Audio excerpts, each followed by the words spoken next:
Cool.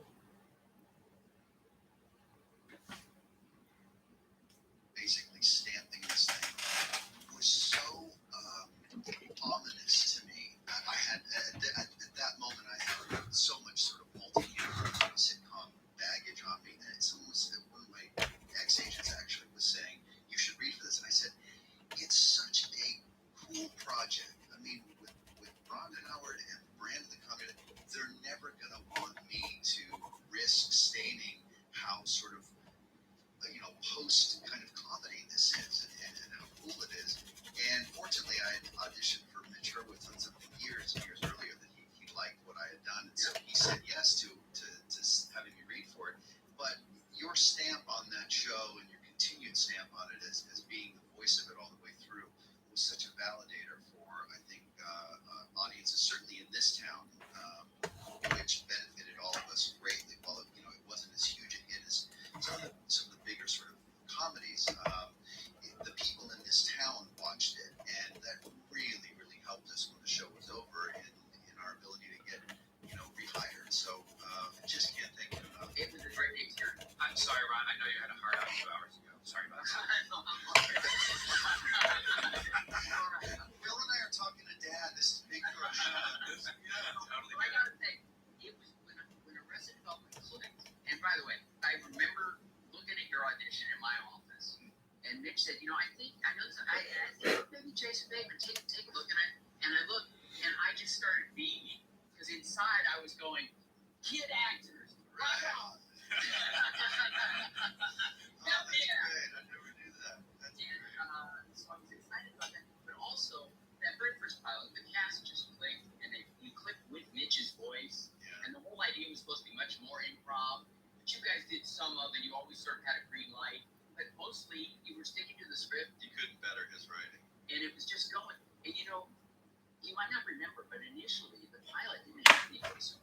Oh, really? And we did it.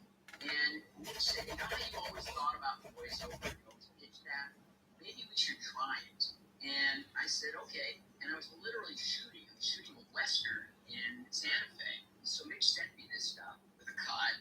And I at lunchtime, I got in the sound guy's truck and just laid down the lines and sent it back. So Mitch called me like about a week later. And he says, well, I've got either good news and good news or good news and bad news. I don't know what it is.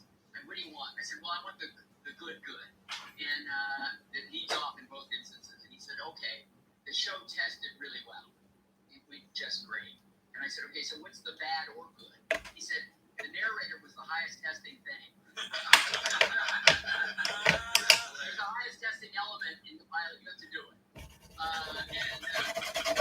It must have been a big pain in the ass for you to have to fit it in all the time with all the work you were doing. It was a blast. It was a pain in the ass and a blast. What was the craziest place? Can you remember the craziest place you had to do voiceover for the show? In a shack where they had to put sound blankets up and the wind was howling.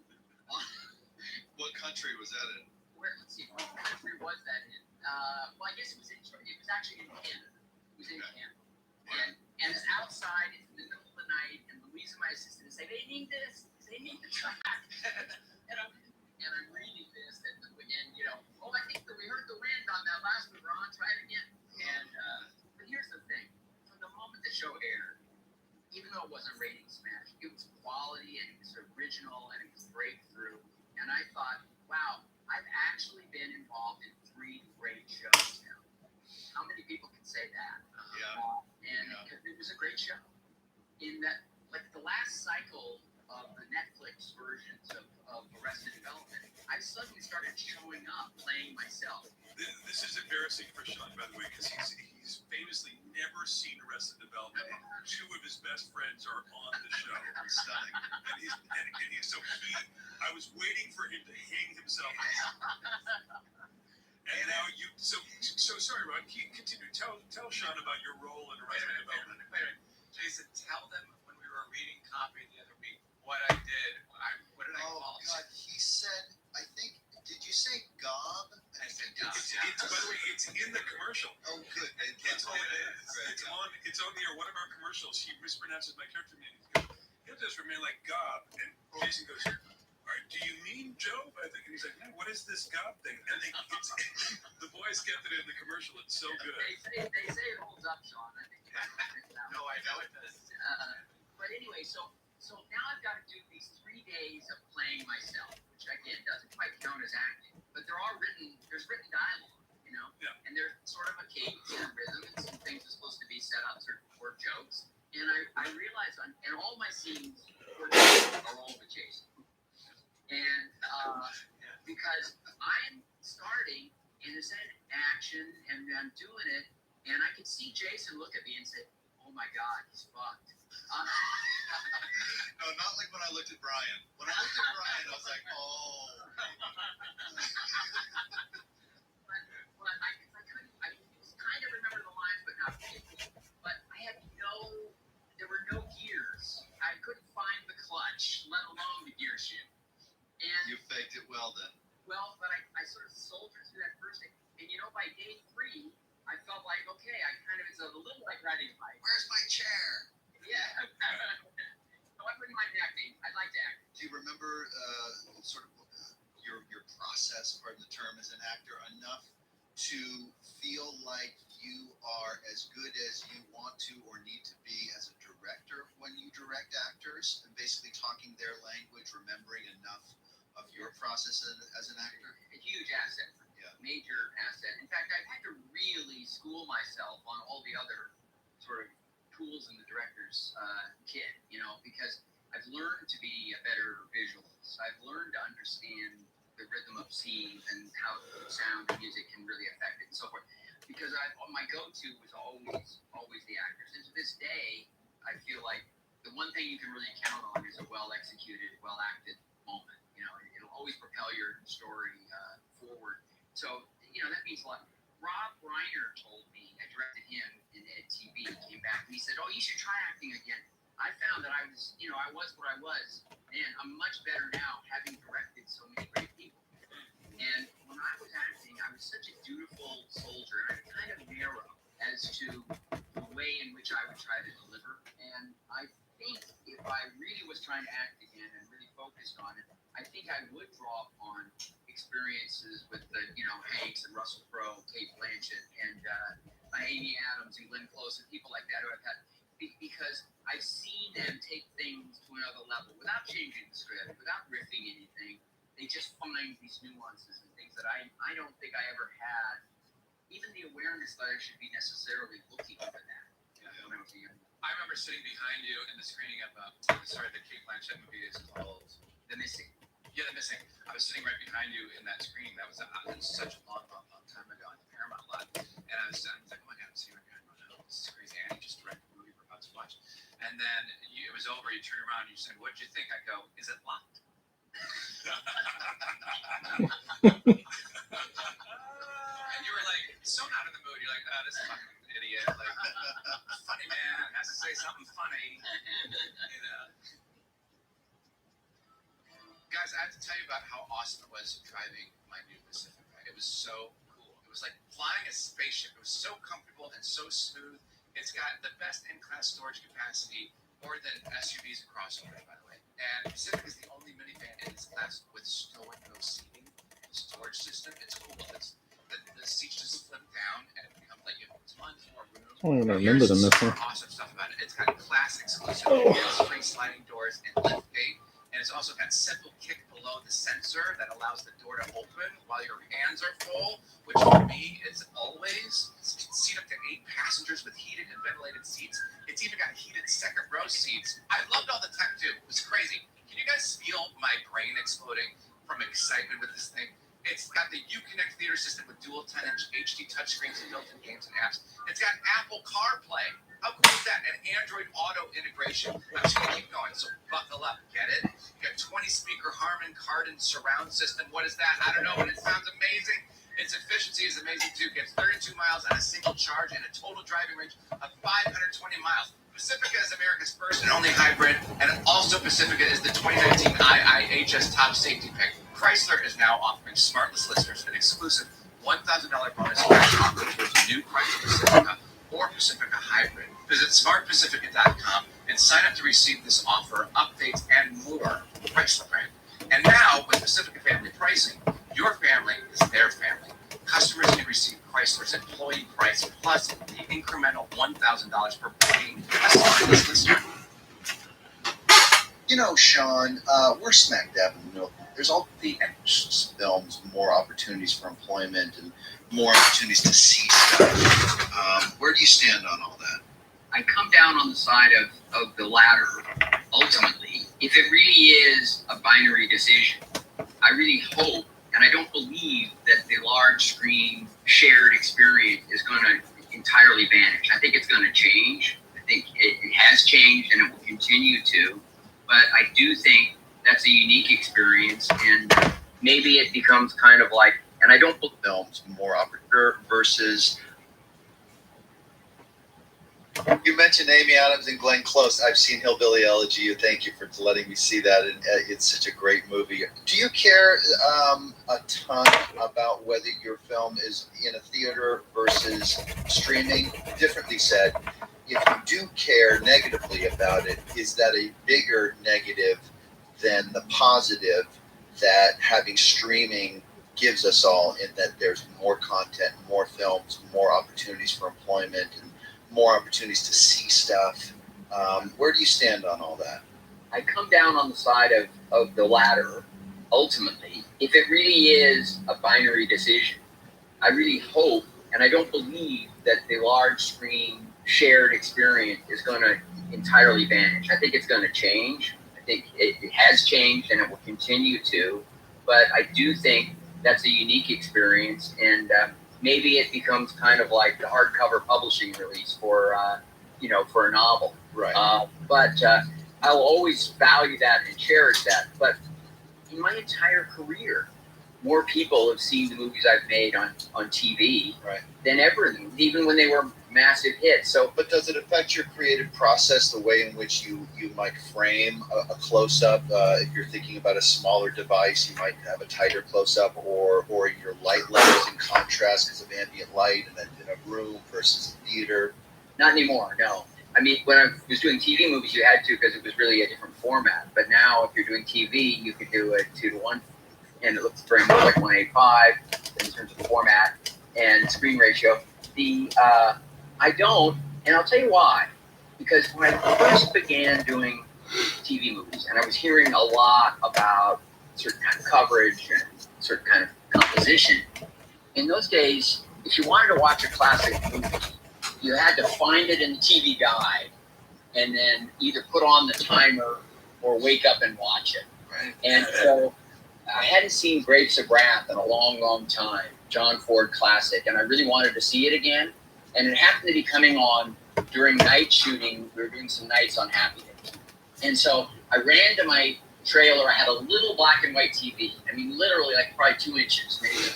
And I put on Grapes of Wrath, and I watched a few minutes of it. And I'd seen it on big screen a few times. And I said, those guys are crazy. Even on 2 inches, John Ford's composition works.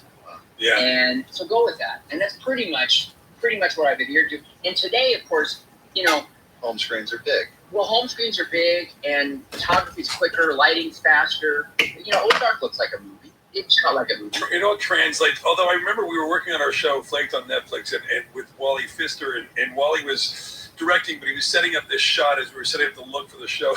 He was taking forever to set up this shot, and I said, finally, the great Wally Pfister, a great cinematographer, one of the great cinematographers of this generation.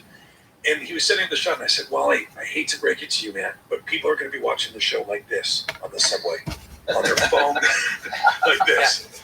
And his shoulders slumped, and he hung his head, and he was like, yeah, you're right, all right, let's go. Well, and the one thing that a TV schedule just doesn't necessarily afford you, although of course I'm an Ozark fan, so I don't need to keep coming back to it, but I've watched every episode, and I love them. I love the episodes we direct are particularly strong, including I remember talking to you about some kind of boat shot or something that pressed in on you guys. It was a fantastic shot, very much a movie shot, but those are few and far between. That's what you really do give up when you're directing television, is that ability to control the day so that you can do a lengthy, tricky setup and get it in exactly the right light and the kinds of things that, in film you're sometimes able to do. But in TV, you have to keep moving because you have this, you've got to feed the beast, as it were. a little bit. Yeah, it's just a budget difference. Which is one of the things that, talking about streamers and movies and the future of movies and so forth, one of the things that streamers is sort of bringing back is the better budget for character-driven movies. Yeah. They'll allow a character-driven piece to actually also be cinematic. Yeah. Do you have ever that kind of envy when you watch these shows now on the streamers where they're able to tell a story not in 2 hours or 90 minutes? They can tell a story over 8 episodes or 10 episodes and really get in there and tell the story of this character and really take their time. Is there part of you that goes like, shit, I'd love to tell a story this way? I mean, we have, and that's what we're doing at Imagine now. Imagine that. Oh, sorry. I'm so sorry. Sean, go fuck yourself. I'm sorry. I directed the first episode of Genius. We did an episode for Nat Geo with Jeffrey Rush playing Albert Einstein. Oh, yeah, I saw it. It's great. And that was me kind of tasting how great it was to just do a pure character, let it unfold over 8 or 10 hours. Could you see yourself doing 8 or 10 episodes? Yeah. Yeah, I could under the right circumstance. I really, really could. Great. Let me get your home number real quick. Please call. Yeah.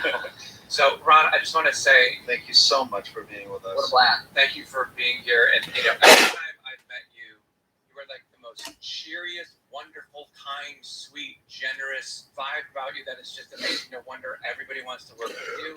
One of these days, you're gonna have to tell me who you've lost your temper on, because I'd like to see that. But we can get that next time. They're all dead. Yeah.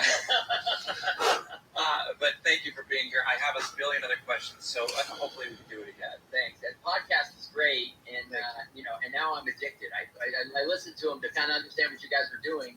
I'm in all the way. Yeah, it's just 3 dorks. Yeah. Well, thank you so much for classing this up and talking with us for a bit. And hopefully I'll talk to you soon, pal. Great to see you guys. Great to see you, Ron. Take care. Bye-bye. Bye-bye. Bye. Wow. Sean, I want to say, first of all, great guest. And I feel bad because I feel like, Jason and I just took over. We just wanted to. Are you kidding me? It was his guest. We didn't ask anything. I loved it. I loved that. Jason, I was going to say this when Ron was on. I remember early on when you started really looking to Ron, and you were talking about what he and Brian had done in Imagine. And I think even more today than ever, really see that there are a lot of similarities between you guys. I could see why he would be the gold standard. He's the gold standard in general. But also that you could look at him in a sort of almost a mentor role, for lack of a better term, because he's a guy you had very similar paths in that you've been both working as actors from a very young age. And he's somebody who took that and kept changing and adapting it and directing, which is what you wanted to. In fact, I was going to say, I didn't want to shame Ron. Jason is the youngest ever member of the Directors Guild. I didn't know that. Yeah, I wonder if it still stands. Yeah, I don't That's know. pretty awesome. But I could see it, and really awesome. I understand that connection that you have with Ron now more than ever, and I saw it, and it makes sense. I always felt that, but even before he came on, I always felt Jason Bateman was a Ron Hunt. Always. Yeah. And I've always said, and Sean, you're a Buddy Hackett. You know what I Thank mean? you. Thank Or you. Don Nuts. Or Don Nuts. Oh my God. I try. Sean, you never. I hope you never watch Arrested Development. Don't fret. I man. I would be really curious though if you did, if it I don't think you'll like it. is anything near what you think. Because I hate seeing stuff so late. Like I've seen clips and laughed. I've seen clips. Don't say I've seen clips. Okay. This is what I don't want to hear from you. I don't want to hear I've seen I'm clips. gonna fucking watch Okay? this goddamn thing. It's the last thing I do. no, you won't. No. Not if there's not a flying saucer in it. Has Scotty watched it? Has Scotty ever seen it? Oh bless.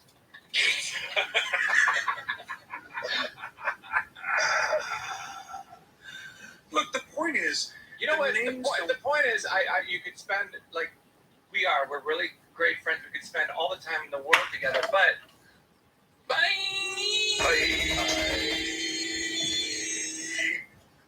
.com.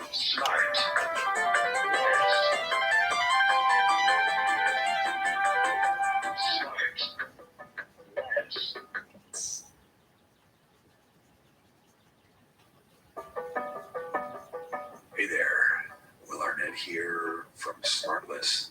It's the podcast where Jason Bateman, Sean Hayes, and I interview somebody two of us don't know who the person is because one of us has brought on a surprise guest. That's the whole conceit. I wish I could describe it better, but I'm not that smart. So it's smartless, and it's starting now.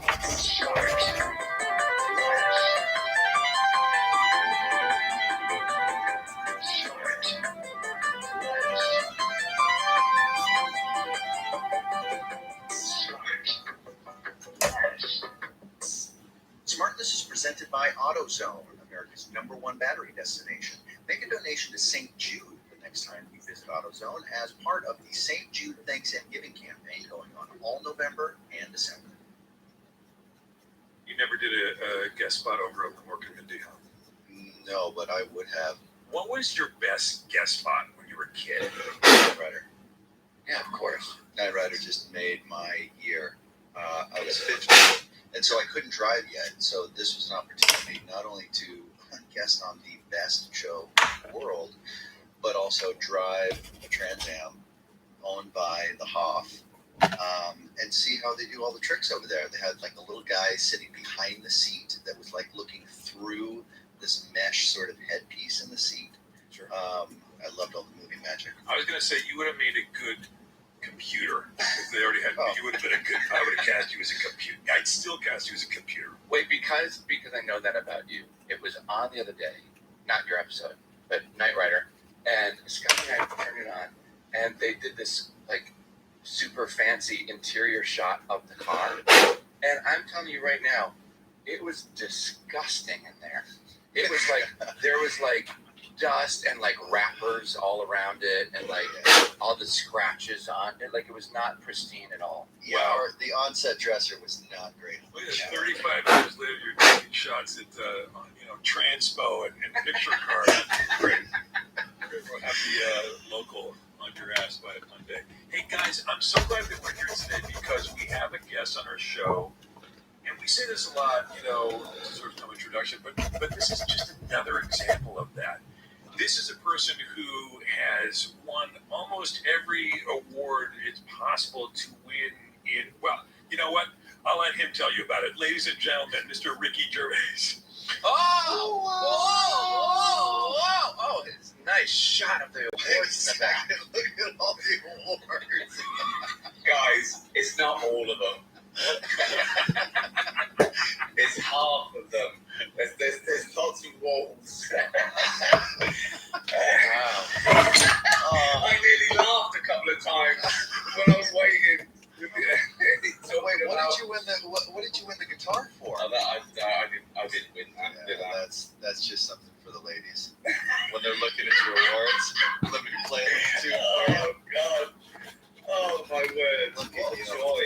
What a joy this is. Yeah, it's so nice to meet you. I've never met you, and I'm a huge fan. Thank you. How's it going, man?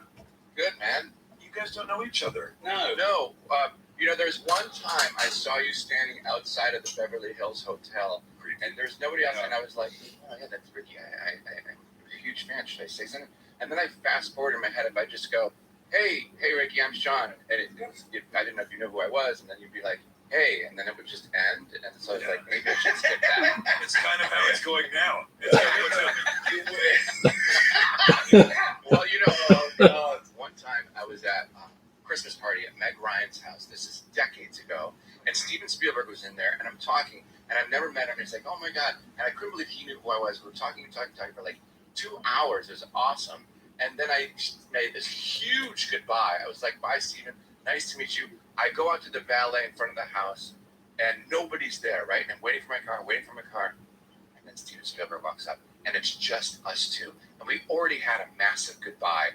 So then I was like, hey, how are you? And it was just awful. It would have been better if he just said, hi, how are you? I'm Steven. If he just said, bye, Benjamin. Bye, Benjamin. Ricky, do you remember a few years ago you were walking across the street here in LA, and I saw you and Jane walking across, and I pulled up and I rolled my window down and I said, hey, can I get a picture? And you were at first, you were like, oh, fuck, yeah, how you doing? And then you realized When you went, don't give me the fucking wave, it's Will. And you actually go out. We're going to let the guest talk here in a second, but but how many times have you guys been in the car and you like honk at somebody and then you pull the one and you know that person? Yeah. Oh, you mean anybody honk? Yeah, sorry. Americans honk just anything, really. If an English person honks, it's like an affront. It's like people get out. What the? But in America, it's just like you honk for anything. Right. Yeah. It's like you've really devalued the honk. No, especially in New York. Yeah. I think you're right. We should take it back. I think that you're right. Take it right back. So a honk is like it's like the finger or something. What the fuck We you should doing? take it out of hold on a second. What about time differences? So you're in England, I'm in LA, so I'm drinking coffee. Was that ale I just saw? Ale. Is that what you people call it? Yes, forsooth. It was a mead, sire. It's a beer. As opposed to a lager. Well, it's an IPA, an Indian Pale Ale. Yes. And what is that, by the way? That came in after I stopped. So what is IPA? Oh, am I the only drinker here now? Well, I Sean. don't know. Sean is a big. Sean's still up from last night. Good. What is it? So the Indian Pale Ale. Do you know what that is? I can't be more specific. I mean, 3-word description.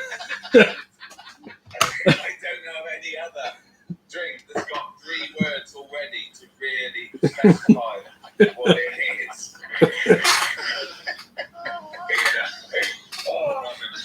Well, wait a second, though. Wait a second. The Indians were not known for making beer when I was last drinking beer, so where did that come from?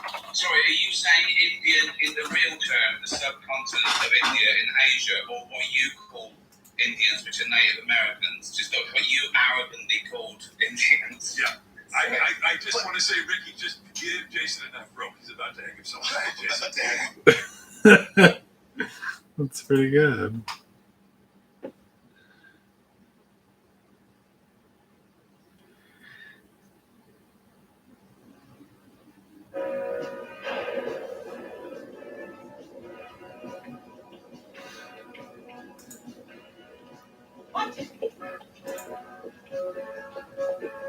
Chuck Lumley works nights.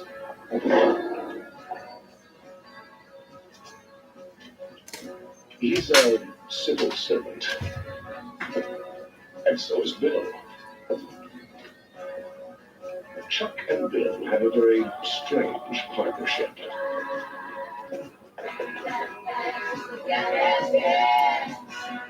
They also have a happy staff.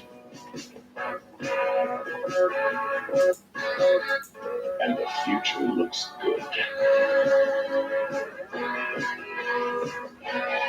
However, Chuck is a little too serious about his work. So, Bill is teaching him to take things easier.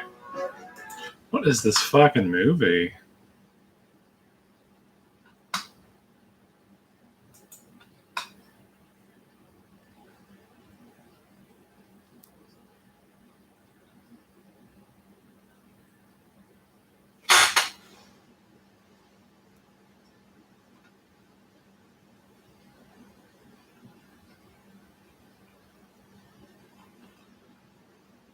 All right. So we got the whites good. So now what I want to do is, so there's a couple options. One option is to do a touch up of all the green. And the other thing I really need to do next is I really need to lay down, motherfucker, a layer of gray on these ruins, because that is, now that the dry brushing is done, that is the next logical choice. Is to start thinking about kind of what this all will look like. I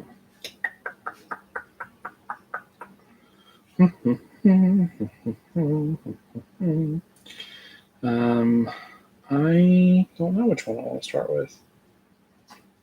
Maybe I'll do the gray, because that's a nice, simple task. But I'm assuming the Indian of Indian Pale Ale means India. Yes. Yes, I think so. I think it was. Okay, so it was probably something equally racist.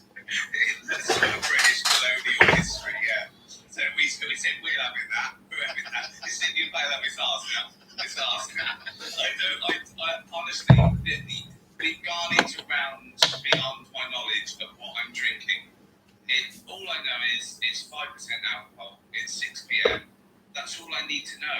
And do you have it? Is this a daily thing about this time that you have an Indian pale ale? Yes, it is. I mean, Are you only good for about 20 minutes? is this an intervention? Yeah, this is the intervention on podcast. I don't know. Come on in, Jane. Jane, come on in. I'm gonna jack up in a minute. Is that all right? Oh, that's fine. It's just drinking. We don't mind. Yeah, exactly. Yeah. So did you just? Now you're rewarding yourself because you just probably just popped out of the gym. You probably in and out. I have. Yeah, have you? Would you? Oh, of course. You look at that. He's showing us his guns. And that's all natural. People say to me, "Hey, you on the juice?" I go, "Fuck you." Yeah. Fuck you. But that's why they think your rage is outrageous. You know, you do have a build, Rick. You always have. Was there a time in your life when you were a gym rat? You just loved to just blast buys and back.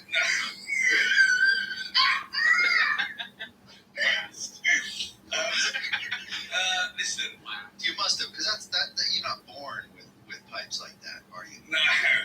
It's just a shame this is only audio because they can't see me. They can But, imagine. I'm posing at the moment and I've got terrible. My fake tan is dripping off me. With a guitar and an IPA. Exactly, yeah.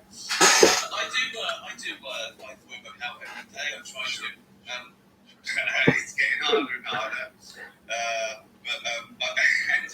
I probably shouldn't be because everything is absolutely fucked on me now. I've got 2 sprained ankles, which is terrible. I still run on. No, terrible knees. I can't bend without cricket. I've got a bad back. My shoulders are fucked. I've got tennis elbow. Yeah, I'm absolutely. I refuse to stop doing anything. Mostly from street fighting, is that right? Because Yes, I'm like, yeah, I'm punch drunk. But how old are you? 59. Yeah, I'm about to be 52, and everything hurts. Fuck off, you're older than me. No. How dare you? This hair is real. Look Oh at yeah, but I've this. had no work. I don't have 2 body waxes a day. Wait a second. Fucking Botox, you twat. I'm on swim team. I can't have any hair on my body. He's only 52. Is he telling the truth, Will? No, I won't be 52 till January. Christ. he won't turn to the side because then you'll see the scotch tape and all the rubber bands and stuff. But he's from the front. He looks amazing from the front. Ricky, do you have a place in LA or do you only live? I've got a place in New York. Hey. Hey. Yeah, not bad. How are you? What'd you say? Not bad. How are you? Yeah, not bad.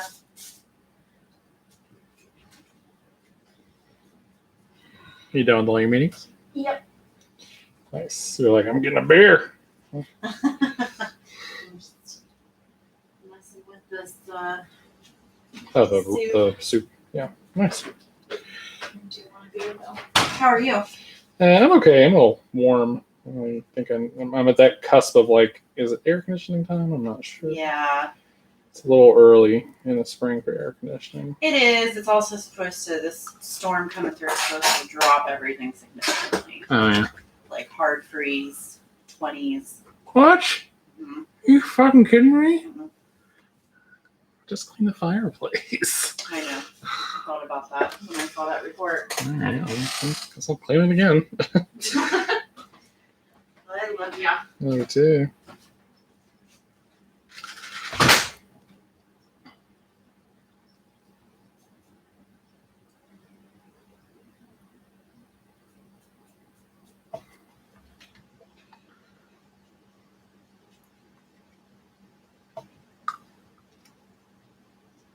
I do for a while actually.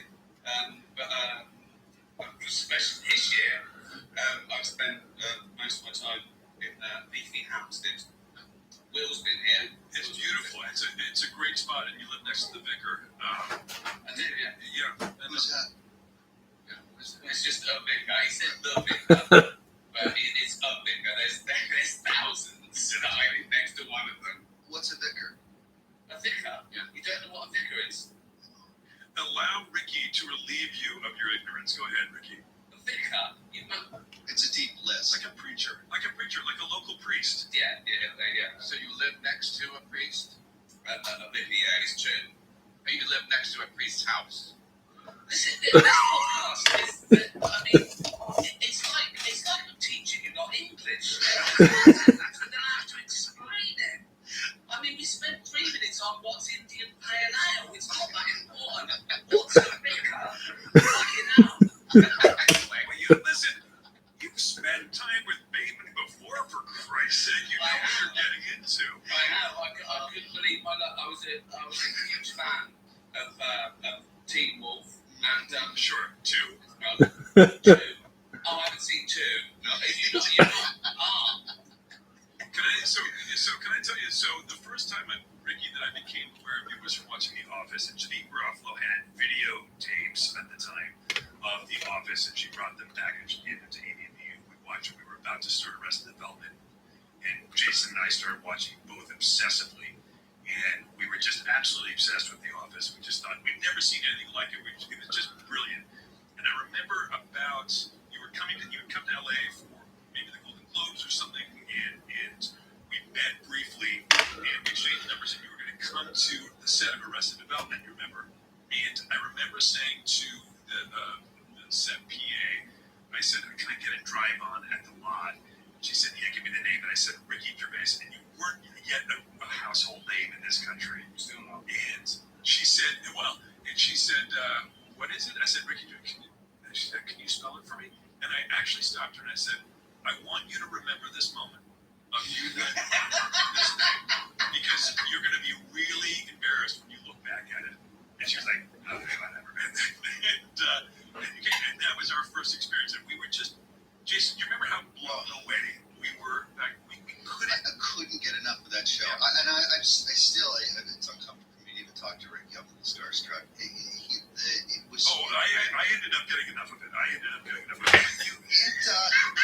That was at the very beginning of the show. That and Jeffrey Tambor shaped, for me, the whole comedic tone of Arrested Development. And like, I kind of knew that there was that kind of funny, but I'd never seen it executed so consistently. And that was just sort of my North Star, what I was trying to, point towards. It was a weird way to say this, but it was liberating to watch you in that show. It really was. It opened up a whole other, for me anyway, it felt like it opened up a whole other way. Like, oh, okay, this is a possibility to go. If he's not acting well, we can all get away with it. And then I can do it. Yeah, I mean, If he's just mumbling and not looking, yeah, he makes me look like a genius. I mean, A comedy of discomfort and awkward pauses and loss of dignity with just sort of a look or a moment as opposed to jokes or anything like that. And that the length of those episodes allowed for that kind of that editorial pace too was something that we sort of tried for. I don't think we could with our format, but well, I think it was lucky in the format allowed me to do that with a fame documentary because I was emulating something. I was trying to emulate a very lucky man who wanted to be famous. So it was easy to not be a trained actor doing that. Do you know what I mean? yeah, of course. But what was the genesis? We've never really. I'm sure you had to explain it before. It was the impression I used to do of like bosses and stuff. I worked in an office for like 10 years. So it was like a Frankenstein of people I'd met growing up.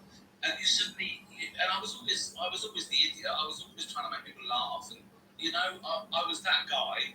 I was sort of that guy without ambition, or rather without nerve.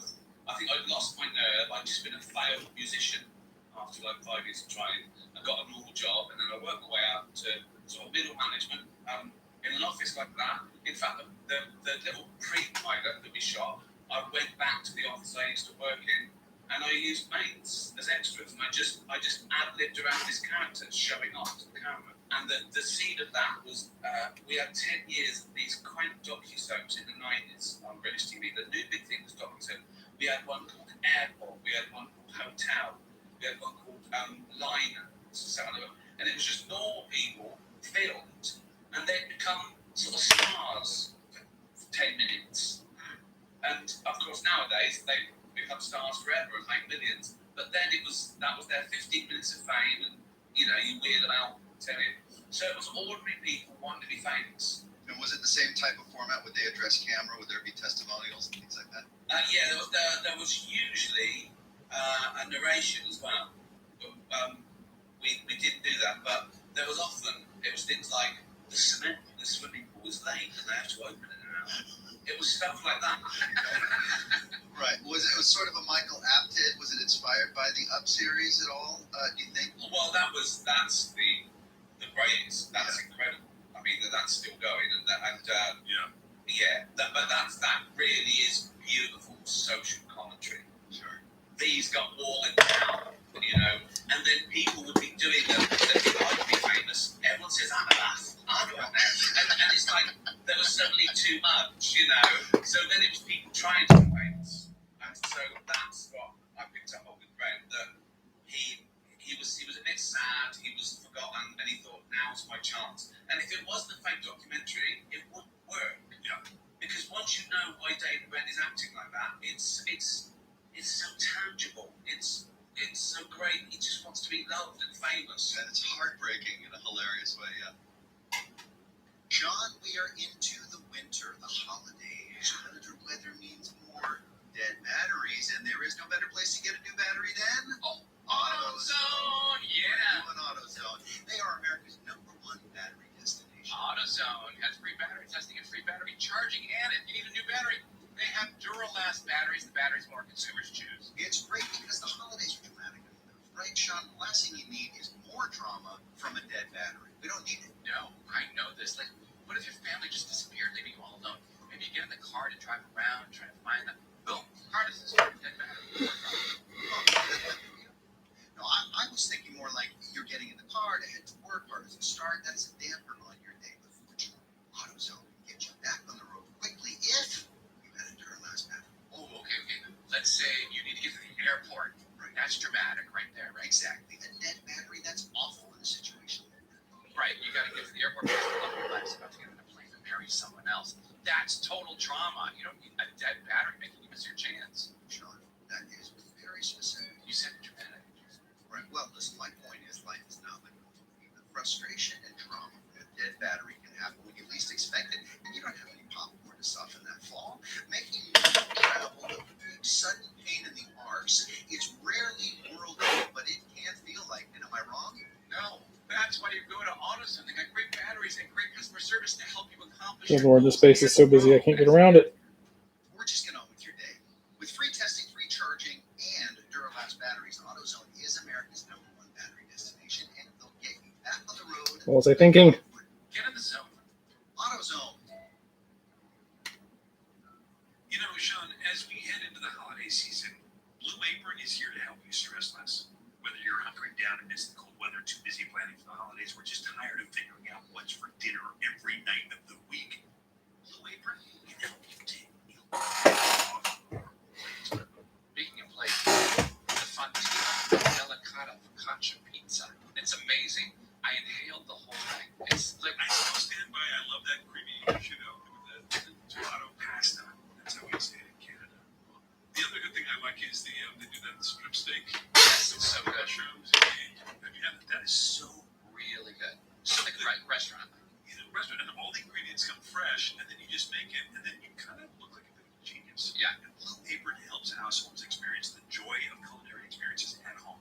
So you skip the stress and that extra trip to the grocery store, because you now get up to 8 recipes in 1 week on Blue Apron's signature menus, staggered across 2 deliveries to fit your schedule, including weekly premium recipes featuring specialty ingredients and techniques to help you build your chef skills. And now it's cool, available nationwide. Their newest menu offering Meal Prep by Blue Apron.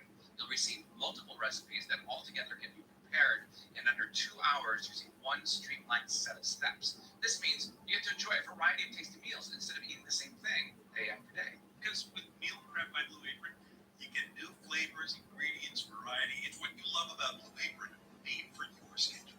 So, introduce more balance into your life with Blue Apron. I will. I like it because I can enjoy time away from my phone. I can discover my inner chef, and I can indulge my creativity by learning new recipes and techniques. From dishes designed for balanced eating to those with specialized ingredients, you'll love how satisfying home cooking can be. Enjoy the ease of cooking with Blue Apron, so you can save your time and energy for the things that really matter. So don't miss out on all that Blue Apron has to offer this season. See what's on this week's menu and get $30 off across your first 2 deliveries when you visit blueapron.com/smartless. That's blueapron.com/smartless. All right, back to the show. I think that one of the things that I personally really connect with what you do is it that desperation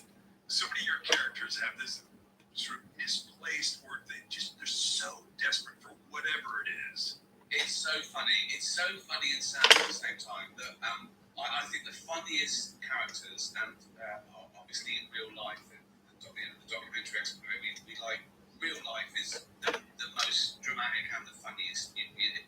Comedy and fiction can only try to emulate all those things in real life. So, but someone trying to be funny and is successful isn't as funny as someone who doesn't want to be funny and wants to be taken seriously. Right. So, my favourite characters are those people that demanded being taken seriously. So it undermines everything. Someone being pretentious and then slipping on a banana skin is funnier than a clown slipping on a banana skin, because we know the clown doesn't care. He wants to slip on it. So I think when someone wants to be taken seriously or says things like, I am a comedian, that's funny. I remember getting a letter soon after The Office by someone saying that I need to get a part.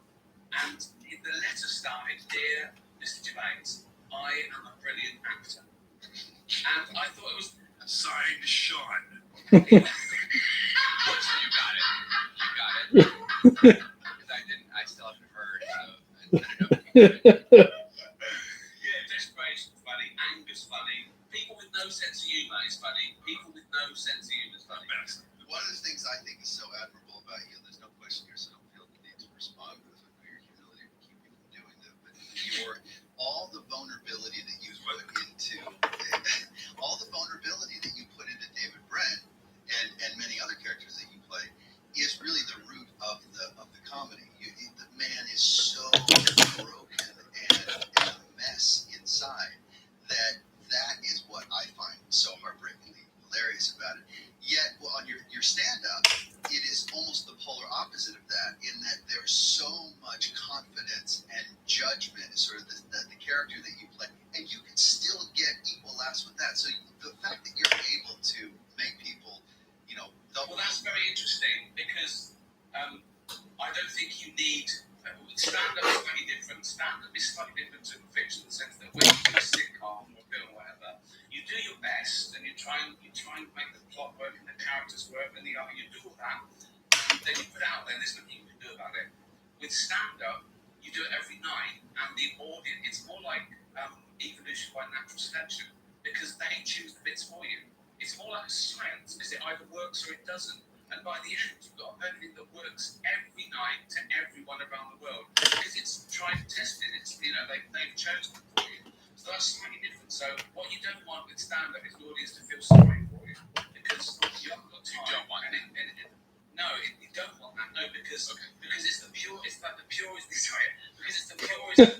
Because jokes are more of an intellectual pursuit. You don't really need a context for joke. Again, because they work or they don't. A joke can sort of work on the page. You can read a joke and it still works. You don't know what I'm telling it. Obviously, you add to it. I think my favourite stand-ups do add to that. They've got a context. They build character. Props. Yeah, they're Props. Yeah. Sure. Those are your favorite set. You love a prop comic. Be honest. You are being humble here. What I'm trying to say is that the comedic flavor, right? Your comedy comes from vulnerability, let's say, in David Brent. With stand-up, it comes from sort of this vain, brash arrogance, and that you're able to do both so well, I find just incredible. Well, that's just because it's another character and you commit to it, and that evolves as well. But you can't just write a bunch of jokes and anybody can say them and they're going to get the same laugh. No, but you can, because by the time Humanity came around, I sort of hit that sweet spot where the audience had known me for 15 years, so they knew what I was doing. They knew the irony. They understood the nuance without me having to explain it, so I could come out and hit the ground running. The important thing is this: behind the scenes, right? I think that particularly stand-up is traditionally it's a low status thing. We're a court jester. We go out there with the other peasants and we tease the king. Okay, and everyone knows what comedians earn these days, so I can't really go out there and pretend to be struggling, right? I think that would be nauseating and dishonest. I would like to see you try, though. Yeah. So I keep my low status in two ways. One, I invite them behind the curtain. I say, "What you think it's plain sailing? Do you being rich? Well, look what happened to me when I met so and so, or first time I took a private jet, they thought I was the cook." So I do all that, right? And the other way I do it is I talk about things where I'm worse off than them. I talk about being fat and old and in pain and going bald and Do you know what I mean? Being hated by the press. I don't know what you mean. But let me. Do you think? I mean, Ricky, you started as a stand. You were doing stand up before, right? You've been doing stand up off and on, for years. No, I started before The Office, but I only started in about 1999, I'd say, was my first try. And then you started doing that in 99, then The Office hits, and then over the last 10 years, 15 years, as you've grown and done more and more stand-up, you build that currency, right, with your audience. Like that's the thing. You build the momentum of that sort of relationship that you... Yeah, I have to go out there, and I want to be the one that says the wrong thing. Whatever the current regime is, I have to say the wrong thing. I have to go against the grain, which is why it was hard for the last sort of few years. You know, I didn't realise how the people would agree with those things on face value. So irony was put in danger recently. Yeah, I remember going to that small theater. You were working stuff out. I remember like a couple of years ago, I came up there. Yeah. And you were working out jokes in the audience, and I remember you. First of all, the relationship was they knew you. They came because they were huge fans. You had a limited number of seats. It was basically free, but you were working stuff out, and the relationship was, hey, I'm trying stuff, and some stuff was, over the line for them or whatever. But you were figuring out. Well, that's the thing.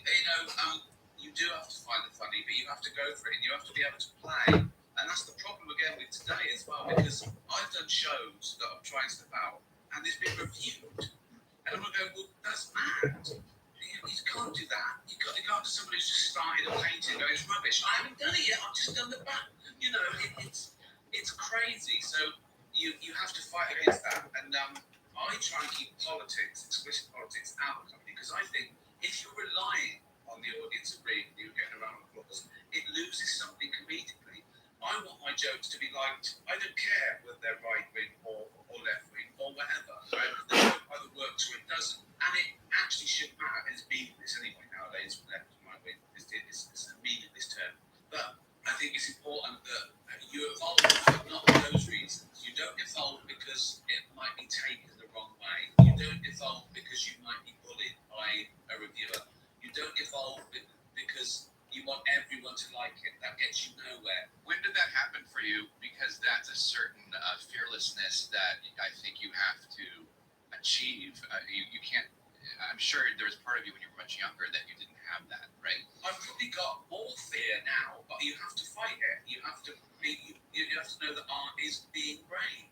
It is being brave. Put it out there Because you've got more to lose now, right? Well, it just makes me angry. It makes me angry if people don't get something, or so that makes me work harder to still get the same joke out there and everyone like it and be able to defend it and sleep at night, which I always have done. There's this myth that I go out there and I say what I want and I don't care about what people think of me. That's just not true.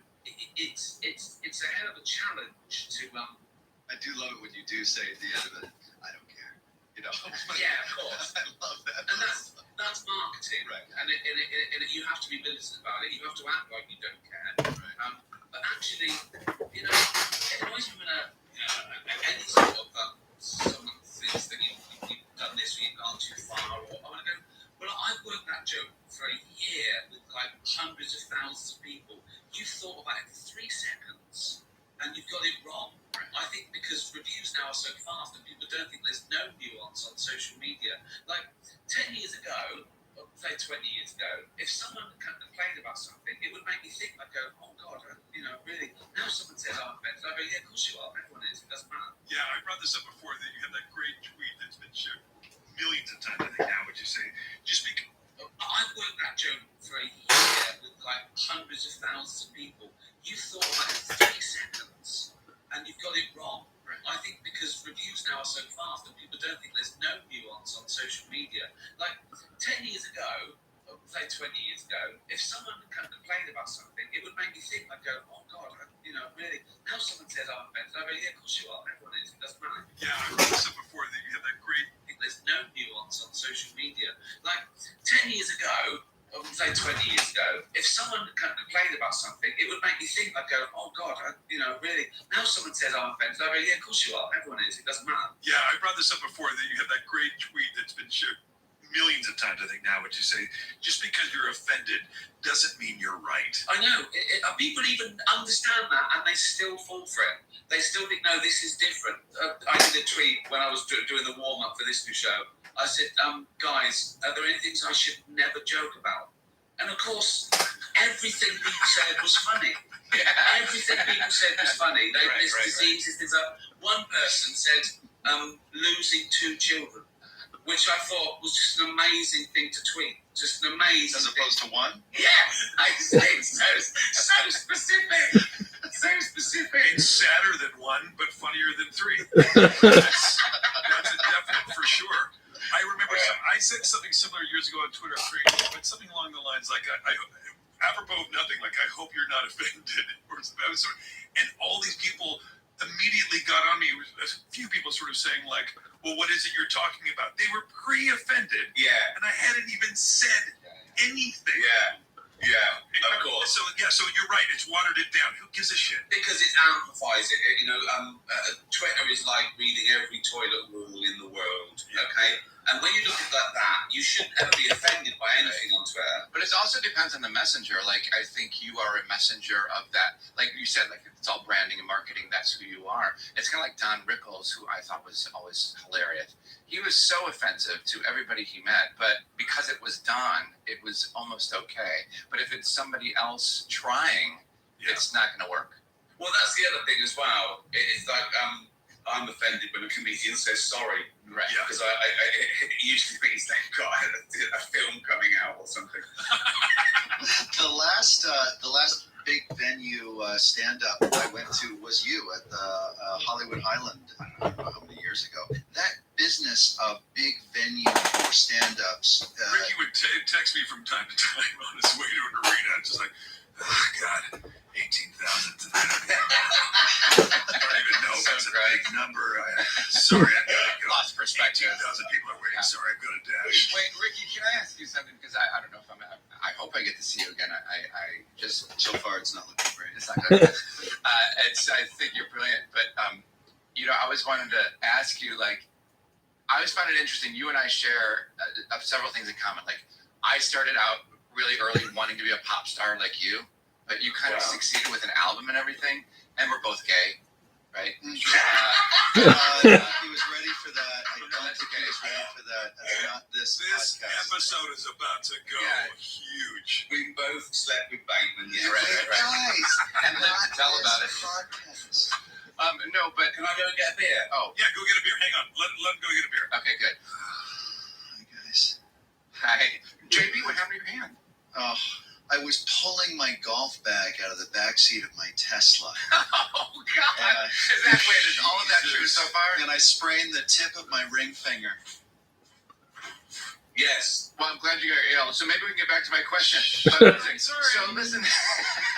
Jesus, Sean. Keep us on the rails, Sean. I'm actually interested just because I find it interesting that you were also very seriously, like, I've seen those music videos, and I just thought it was interesting that you pursued that. And were you all in on that, and then it didn't work out? Or were you pursuing that and acting at the same time, whatever made you famous, and then you had All in, but in retrospect, did it all wrong.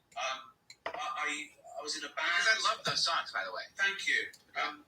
It was very fast. It came and went very, very quickly. And I think you only know about it now because I'm famous for something else, and those pictures and videos pop up on Jimmy Fallon. So, like anyone else in every generation, I think it was. Yeah, I found it fascinating because I was pursuing the same thing, and I also then went into comedy. Well, okay, so it started at college, and we did a demo tape, and we got signed, and we did 2 singles, and then we were dropped. And it was like, it started and finished within a year, and that was it. Oh, wow. I think even if it had been a success then, in 1984, whatever it was, it would still have been over quickly. But there are some bands that were good back then that are still around. Like, and would you and Rick Astley have done a duet? Do you think you and Rick would have? It would have. Wham! Or It would have certainly been. We started with the sort of the hair and makeup and synth pop. But this is the mistake I made. The mistake I made was I wanted to be a pop star, and I should have wanted to be a musician. When I started doing this, I realised that I consciously and militantly called myself a writing director, so people didn't think that I just wanted to be on telly, because I didn't. And I came to it very wary. I came to this very, very wary, not because of the music thing, but because of, I think, the press in England. And I never revered fame. I've never asked for an autograph. I've never been impressed by seeing the famous people. And I thought that of myself. I thought the people I admire because they've done something absolutely brilliant. But my heroes are like scientists and things like that. And Andrew Ridgely. Yeah, exactly. So So I feared fame. I didn't want to. I didn't sign that deal with the devil, made me famous, and you can go through my bins. In fact, I probably feared it too much. I was probably too militant. Now I'm sort of chilled and it's fine, But don't you think people that have fame wanted it? Well, to a certain degree, yeah. But the other thing is, it's a bit ambiguous when you're an actor, isn't it? Because I think you're allowed to really want to be an actor, and because it's fun and it's great and it's interesting and it's better than most jobs. Without saying, I want to be famous. I think it could be, because if you're a successful actor, you're probably a famous actor. But Thank you. certainly, there was easier routes to being an actor than actually writing and directing a sitcom for 3 years. There's easier route. In fact, it annoyed me once when The Office broke, and it seemed like I was just famous overnight without all the work. Someone on the red carpet said to me, "What advice would you give anyone else who wants to be famous like you?" And I said, "Go out and kill a prostitute." And they looked at me like I was mental. It just really annoyed me. Like that. Like, there's such easier ways to be famous than actually writing a sitcom from scratch. Right. You know, I mean, The holidays are here. Will, have you made your wish list yet? Well, our sponsor today has the #1 wished for gift of the year, Manscaped. The best in men's below and above the belt grooming. Manscaped is here to ensure you're taking care of your manhood and your nose hairs with their new performance package. Ho, ho, ho, fellas. Naughty or nice, 'tis the season to perform some manscaping on your biz. All guys should keep their nose hairs, trimmed, their ear hair trimmed, shaving their balls. Nobody wants to see unnecessary hair coming out of anywhere, ever. So you're in luck because the Manscaped Performance Package is the ultimate men's hygiene bundle and makes for the perfect gift. Imagine opening an attractive box that says, "Your balls will thank you," with the most sought-after gadgets and scents a person can find. Included in this new package is the Weed Whacker ear and nose hair trimmer, which is waterproof and uses a 9,000 RPM motor-powered 360-degree rotary dual-blade system. Kablam! Guys, I'm going to give you some real-time stats that are coming in. 79% of partners polled admitted that long nose hair is a major turnoff, and the other 21% are considered total psychos. So why not use the best tools for the job here? This bundle includes the Lawnmower 3.0 trimmer, the best trimmer on the market for your balls, your butt, and your body. Sean, the dads can't stop talking about this. The teens secretly buy this. The women will love you for it. And the bears need it.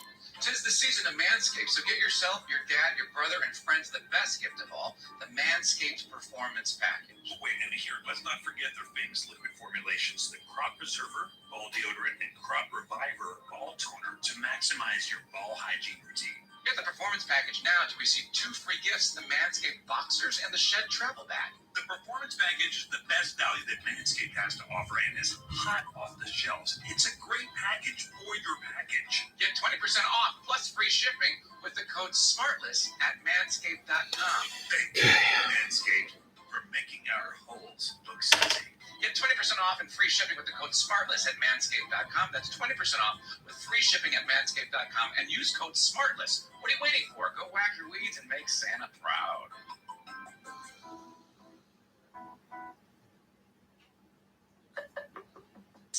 This holiday season, more people will be mailing stuff than ever before, I predict. And that means the post office is going to be kind of busy. And you don't have time for that. Stamps.com brings the post office and now UPS shipping right to your computer. Mail and ship anything from the convenience of your home or office.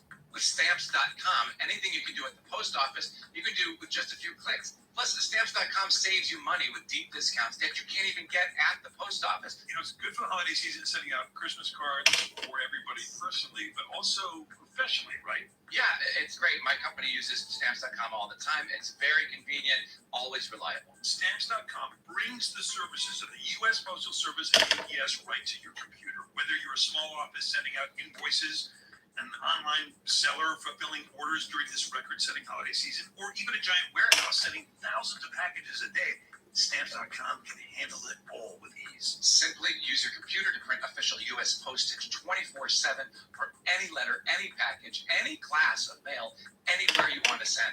Once your mail is ready, just schedule pickup or drop it off. It's literally that simple. Yeah, because with Stamps.com, you get 5 cents off every first-class stamp and up to 40% off priority mail and up to 62% off UPS shipping rates. It's crazy. Not to mention, it's a fraction of the cost of those expensive postage meters. So Stamps.com is a no-brainer, saving you time and money. It's no wonder over 900,000 small businesses already use Stamps.com. I am ordering you to not spend a minute of your holiday season at the post office this year. Sign up for Stamps.com instead. There's no risk. With our promo code SMARTLESS, you get a special offer that includes a 4-week trial plus free postage and a digital scale. No long-term commitments or contract. Just go to Stamps.com, click on the microphone at the top of the homepage, and type in SmartLess. That's Stamps.com. Enter SmartLess. Stamps.com. Never go to the post office again. And back to the show.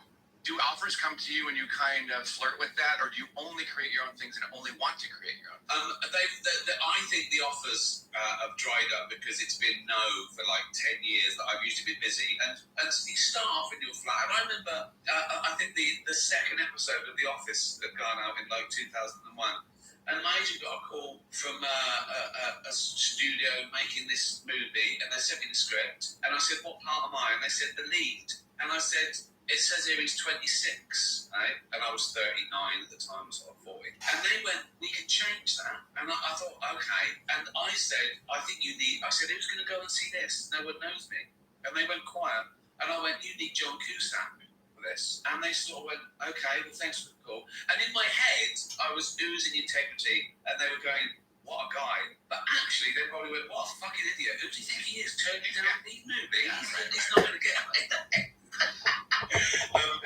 And so it was no because I was busy. It was no all the way. The first one that I said yes to, because I read it, the first one I read actually, but Jane would read them and say, no, or you might. And the first one I did that I thought, if I don't do this, I'll never do one, was Ghost Town. And it just, I was reading it and I was laughing. I thought, this is me. Yeah, I love it. This is me. This is written for me. And so I did it and I loved it. But it still doesn't feel like mine. The things I've done loads of things. I've popped up in things. I've done the Golden Globes. I've done this and that. But if I was saying what have you done, I'd list 3 or 4 sitcoms, a couple of movies, and my stand-up. That's what I'd say was mine. Right. Do you know what I mean? Is Jane your filter of pretty much, like, is she your go-to barometer of everything? Yeah, now I say no to everything because I'm sort of busy. But when I'm working stuff out, I run things via, if I go for a run and I've got an idea for a routine, I come back and I say, what do you think of this? And she says, please don't do that. And I know it's good. I know.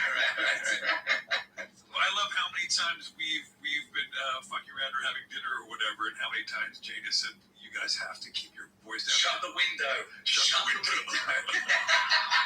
I have one more question about The Office. So it was an incredible success on its own. And then when it got brought here to America, another incredible success and feather in your cap with that. Was it comfortable or uncomfortable to watch it take its, necessary or unnecessary, slight comedic tone shift to an American pacing and whatnot? You've got to think that it's not your baby. If you think that, Ricky, just including that, because I'm sort of going off what Jason's saying. It was such a huge shift. When you see it changed the way, certainly in this country, people started making comedies Yeah. For sure, there was such a direct effect. I remember watching somebody who created a very famous, successful sitcom here saying, and then we decided in the pilot, why not have the characters talk to the camera? And I thought, shut up. Well, the thing is, I didn't invent the genre. In fact, my biggest influence, I think, writing it, there was someone else's work, was Spinal Tap, which is a fake documentary. That's just, that's no one owns fake documentary. I suppose what was slightly different about it was that it was we left the boring bits in. Like David Brent made bad jokes and no one laughed. I wanted that. I want to explore that gap, that social.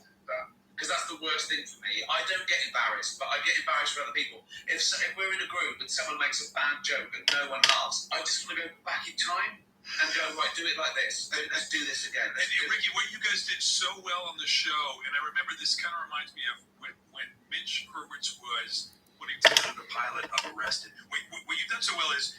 Anyone listening, Arrested is short for Arrested Development. It's a TV show.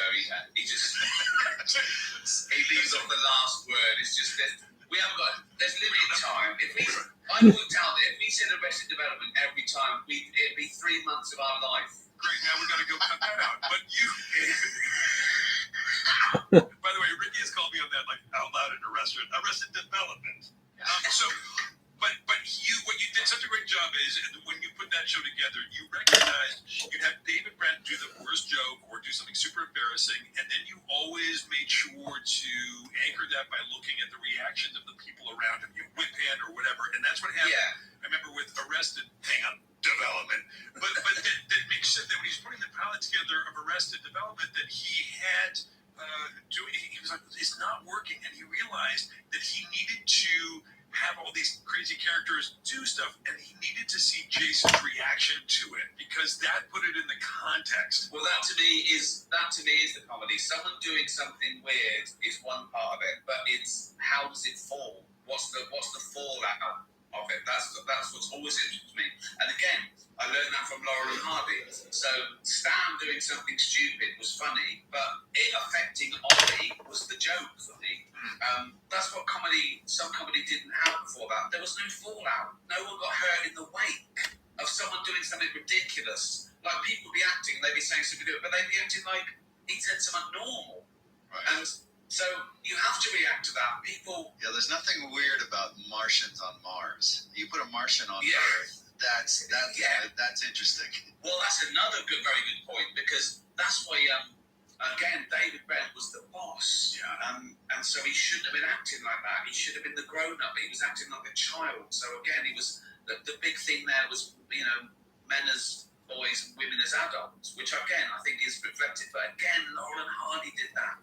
Laurel and Hardy, they were children, and their wives had to catch them doing naughty things. Who was it said steal from the best? And I certainly have in Lauren Hardy and Chris Kexton, those guys. So, Ricky, what do you, because I'm like, this is going to be over, and then he'll never talk to you again. And we're going to go around. And in my mind, you go off and you start writing and creating and doing all of these things. But what is the reality? Like, what is your days consist of? What do you do? Like, what will you do tonight? I'll go and watch a Scandi noir serial killer or spy thriller on Netflix or Amazon Prime or Marvel Presents or BBC 4. I want European or Middle Eastern or South American drama. I've just found out that with all these scripts, I can find the best dramas in the world. And why don't you be in one? Yeah, because I can't speak any languages. And also, but English. I see my favourite thing, right? This Scandi drama is like series 3, and suddenly an Englishman or an American pops up, and I go, oh, fucking hell. They just ruin it. Yeah. They just fucking ruin it. Have you watched L'Engrenage, otherwise known as Spiral, that French cop show? It might be one of the best programs ever. It's amazing. Another one as well. There's only one thing that might even be better than that, and that's The Bureau. Have you seen it? The Bureau. Of course. It's incredible. It's incredible. There's a great Belgian show as well called The Break. Have you seen about this? Amazing. Have you seen? The 12. Another Belgian thing. The 12th. The 12th. Oh my god. Wait, have you guys seen Quincy? seen it, the Bureau. Fucking ruin it. Have you watched Clonage, otherwise known as Spiral, that French cop show? It might be one of the best programs ever. It's amazing. Another one as well. There's only one thing that might even be better than that, and that's the Bureau. Have you seen it, the Bureau? Of course, it's incredible. It's incredible. There's a great Belgian show as well called The Break. Have you seen about this? Amazing. Have you seen? Oh, the 12th. Another Belgian thing. The 12th. The 12th. Oh my Hey, god. oh my God! Wait, have you guys seen Quincy? Yeah, and what about Chicago Fire, guys? These guys, Jason spends all his time trying to figure out how IPA is made, so he Yeah. doesn't have time. Well, that's so. Okay, to quickly answer. I get up. I have a coffee, breakfast. We go for a long walk, which is habit now. We get that where we used to do that when we were allowed to go on 1 hour in Like dogs, cats? I know you have Pickle. You don't walk a cat, you stupid ass. Our cat died at the beginning of the lockdown. We just got a new Oh, one. do you see what you've done, Sean? Way to go, Sean, you fucking dick. Go on, sorry. So you're walking the cat. No, we go for a walk. I go for a walk. And That's funny. Oh my god. All right, let's get all these guys. Oh. Let's do their basing.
hours walk. I scrub dogs. Ricky, why don't you and Jane have a dog? Because I know you love dogs. I know, but why are you guys more? Are you consider yourself cat people, or why don't you have a dog? No, I absolutely love dogs. I love all animals. I think to me, all animals are unconditionally purgative, and the only animal that I think you can ethically keep is a pet, a domesticated animal.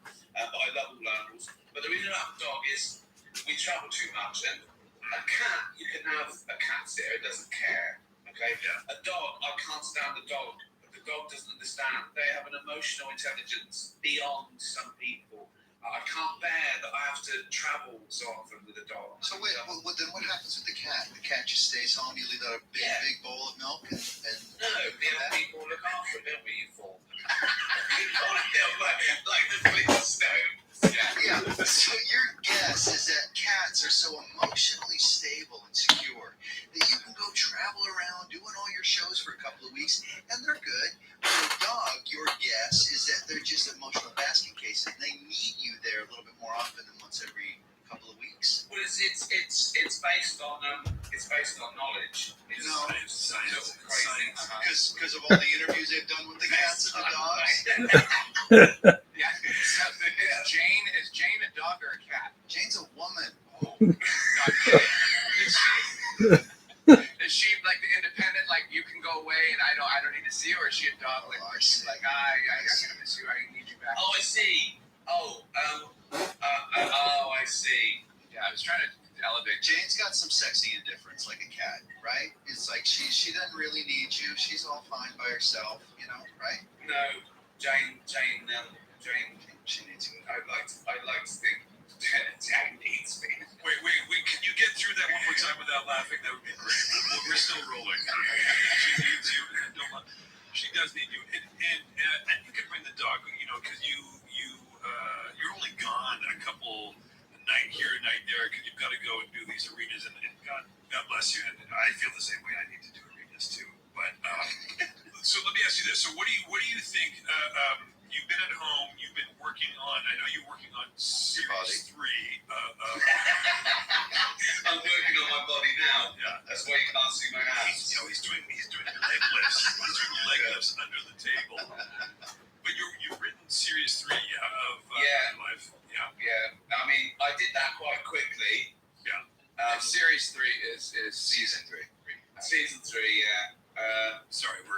and that's ready before sort of workshopping and and all that. And I've basically cast it in my head, and that's ready to go. We're filming in April, so I feel like I'll fill the gap. I can't do gigs at the moment. Again, that's ready to go. In fact, all my gigs this year have been postponed till next year, so I do that after I film. So that's ready to go. What about the jokes in that might be topical that are not going to work next year? Or you just kind of update those? Well, luckily, when you're still doing stuff about Hitler and famine, AIDS, Sure. it's pretty fucking timeless. Evergreens. Yeah. Yeah. Good for you. Luckily, we'll always have killer diseases and fascism.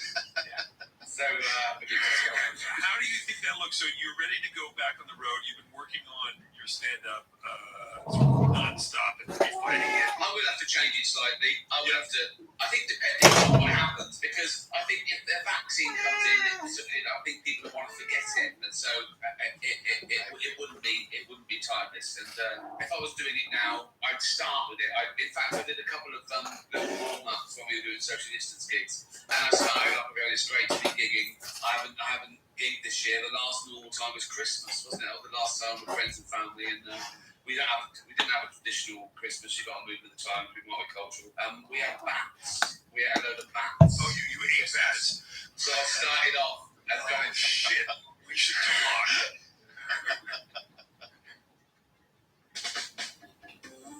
Jason, this is a cold hard fact. You ready? 66% of men start to lose their hair by age 35. Is that right? Yeah, once you've noticed thinning hair, it can be way too late. But the best way to prevent more hair loss is to do something about it while you still got some. Well, I got an idea for those fellas. ForHims.com. It's a one-stop shop for hair loss, skincare, and sexual wellness. Oh, yeah. I like to think of them as a wellness brand that helps men be the best version of themselves. ForHims offers men access to high-quality medical products for issues all men face but rarely take care of. Which is stupid. They should, because they got stuff like hair loss or acne or sexual wellness and beyond. And don't make me explain beyond, because beyond. This is a family podcast. Jason, your hair is a big topic of conversation here on the show. I don't know why. I just have normal hair. Well, no, you have normal great hair. Great hair is like somebody who's just got like a Carrot Top's got great hair. Carrot Top does have great hair. Signature hair. I just have regular middle-aged white guy hair sitting on top of my head. You can grow it out. It gets quite luscious. I know that Amanda gets really mad at you when you cut Too thick. It gets too heavy and big. It makes me. Does it get too thick? Yeah. That's what I'm talking about, man. Yeah. I feel like we're organically just promoting good hair. Here's the cool thing. ForHims was created by a guy who was a primary physician for 30 years. He always used to notice that people would bring up, my hair is thinning, or I can't to my wife, they were leaving you. Sure. He wanted to erase the awkward in-person doctor visits from all that nonsense or the long pharmacy lines. So ForHims connects you to licensed medical professionals online, which could save you hours. And I know how important time is to you, Jason. And here's something that's even better for you. It's completely confidential and discreet. I like to think of ForHims as a choose-your-own adventure. There are prescription and non-prescription versions if you feel more comfortable sticking to over-the-counter. And I heard that all you got to do is answer questions about your medical history and chat with a medical provider online about hair loss treatment. If approved by the medical provider, prescription hair loss treatment is shipped directly to your door in discreet packaging, because everybody knows neighbors can be nosy. Yeah, they're going to have questions about hair in box. Yeah. Well, there's probably a better way to say that. That's right. And both prescription and non-prescription solutions can be purchased at ForHims.com. I'm going to tell you a true story, Jason. Bennett, who works on the show, his dad. Yes, Bennett's dad, Jeff, who is a hell of a guy. Let's just say that he's smooth sailing up top, right? Yeah, it's hereditary. Huh. I don't think I've ever seen Bennett without a hat on. That's right. Do you think the hair that I am seeing on the edges of the hat, do you think he just sews that into the rim? Yeah, it's attached. It comes with the hat. Huh. It's built into the hat. Poor bastard. He's a cue ball under there. I don't think he's got anything to be ashamed of. But if he did want to do something about it, he's got ForHims.com. forhims.com now. That's right. Because you can relate, everybody can relate to someone in their family or one of their friends showing signs of hair loss. And the fear is that it's going to happen to you too. But now there's a solution. Today, Hims is giving you their best offer yet. If you are not happy with your results after 90 days, Hims will give you full refund. And right now, our listeners can get their first visit absolutely free. Go to forhims.com/smartless. That is forhims.com/smartless. Prescription products require consultation with a healthcare provider who will determine if a prescription is appropriate. Restrictions apply. See website for full details and important safety information. No one does legal like you. Thank you. Remember, that's forhims.com/smartless.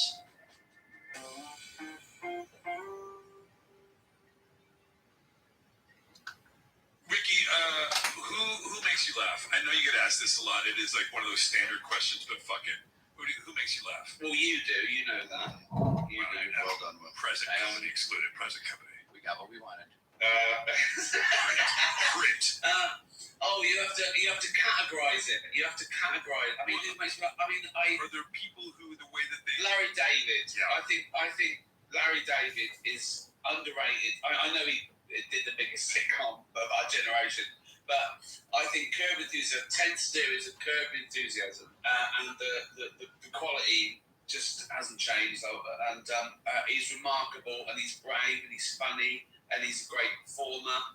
He's fearless. You guys are very similar that way. Self-effacing too. Yeah, I think he's the all-round comedic creator of the past 25 years. I think Chris Guest. It sounds like Chris Guest you like a lot too. Yeah. Chris Guest, probably the biggest single influence on me, is both the sort of his style, a friend, and a mentor. Because I knew no one in the industry, and when The Office went out, Chris Guest called me. He said his wife had seen it and said, "You've got to watch this," and he loved it. And I could see why. He must have seen his influence in it.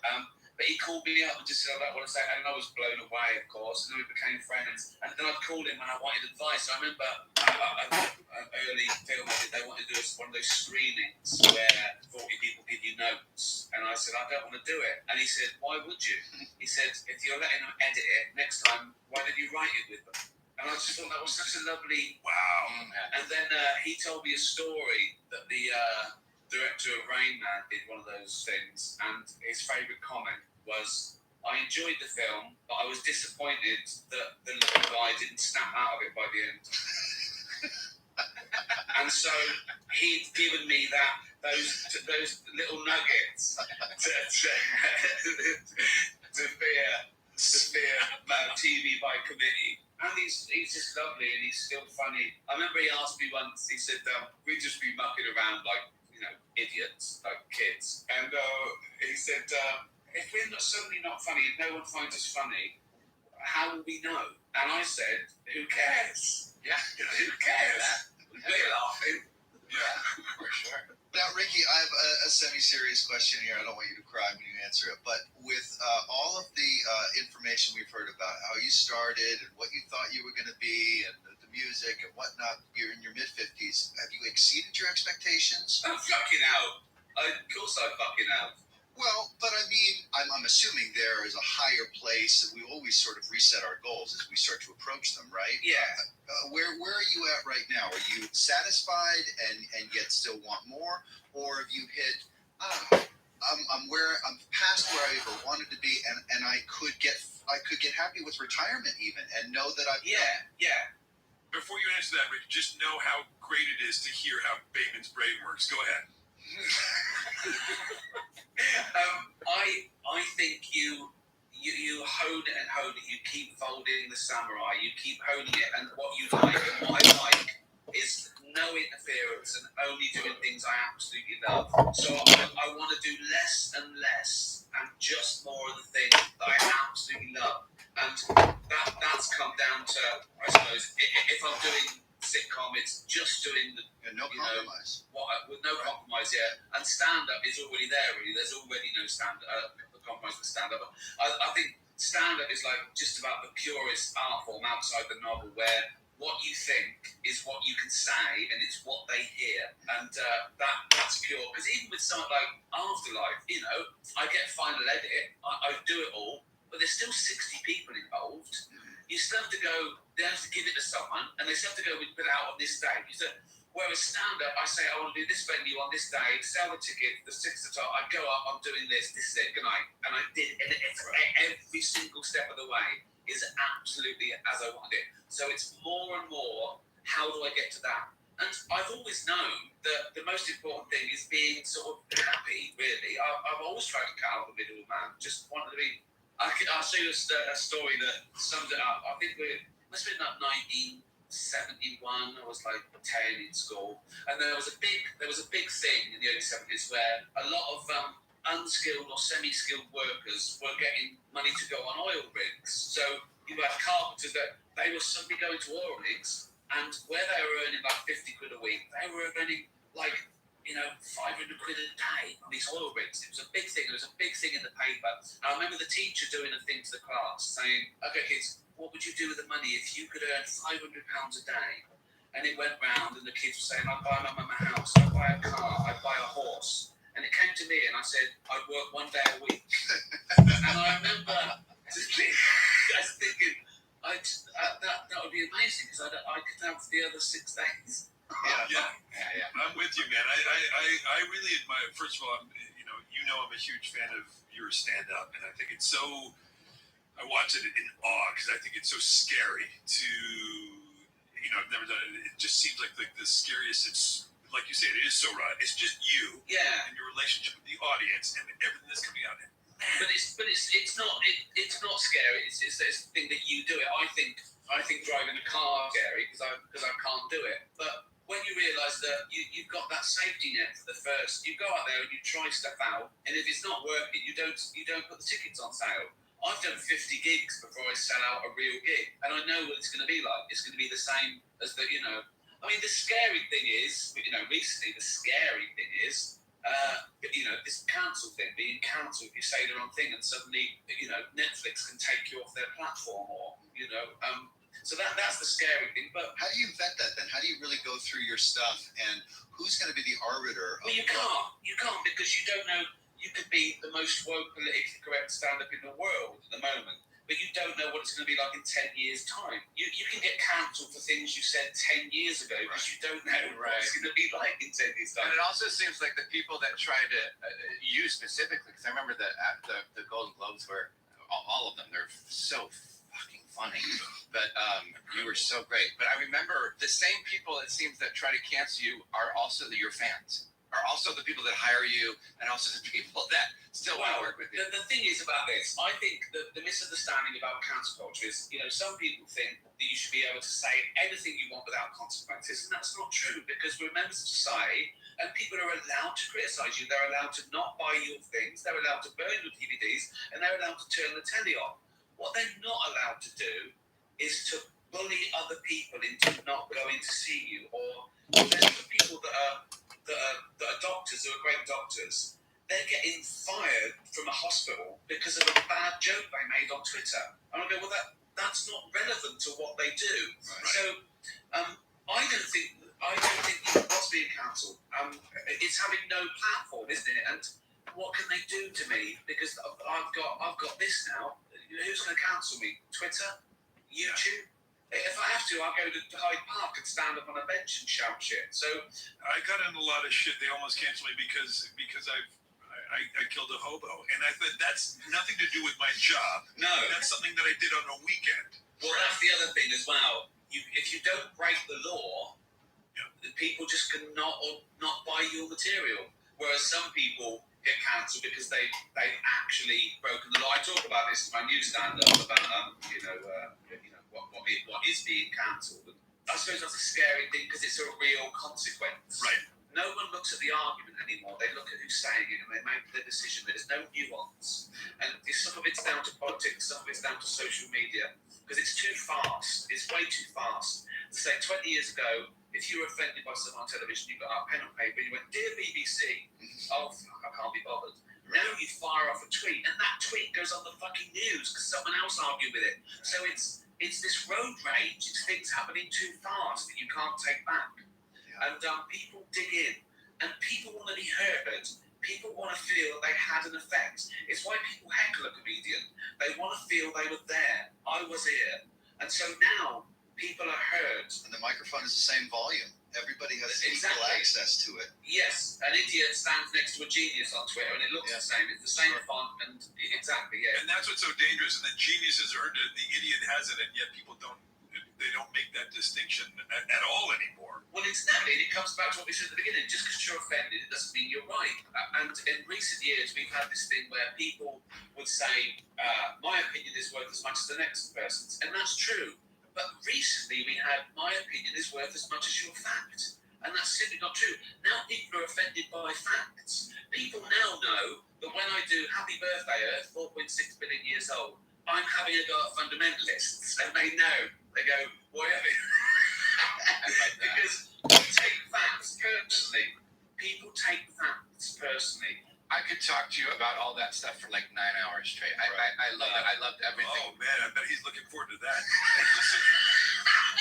And I mean straight. No interruptions, no sleep. Rick, what was that joke that you talked about? You said that sort of that idea of people being offended or online or on social media was the equivalent of running down to the town square. Oh, when people, I do it in Humanity when there's that woman's arguing with me, getting offended by a tweet. Like, I was tweeting them. Like, I'm just tweeting. I don't know who's following me. That's like going into a town square and seeing a message that says guitar lessons. And you go, I don't fucking want guitar lessons.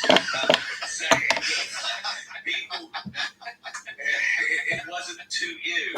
People jump in the way of the Buddha and say, why are you shouting at me?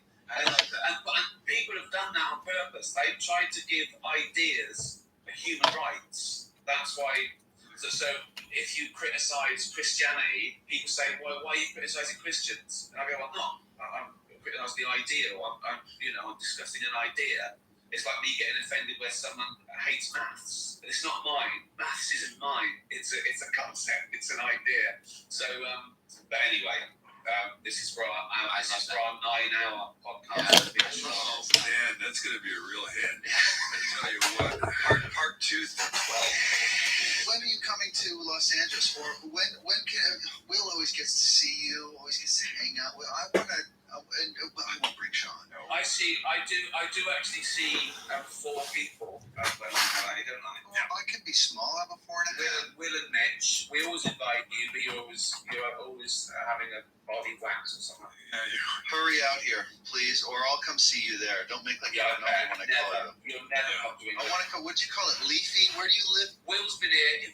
Will calls me up because I'm around the corner. I go, what? He calls me up. He's all the time, back and forth between San Moritz and hopping off yachts and shit. I never go to San Moritz. I only stop. So listen, I didn't even say it right.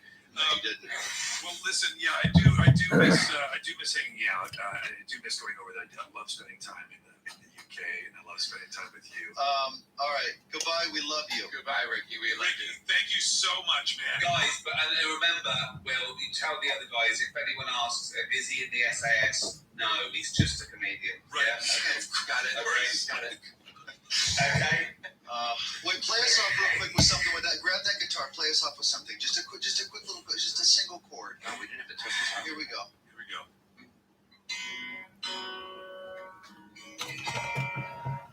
Pretty girl on the hood of a Cadillac, yeah. She's broken down on Freeway 9. I take a look and get an engine started.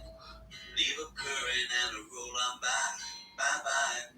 Free love on the free love freeway. Love is free. Freeway's long. I got some hot love highway.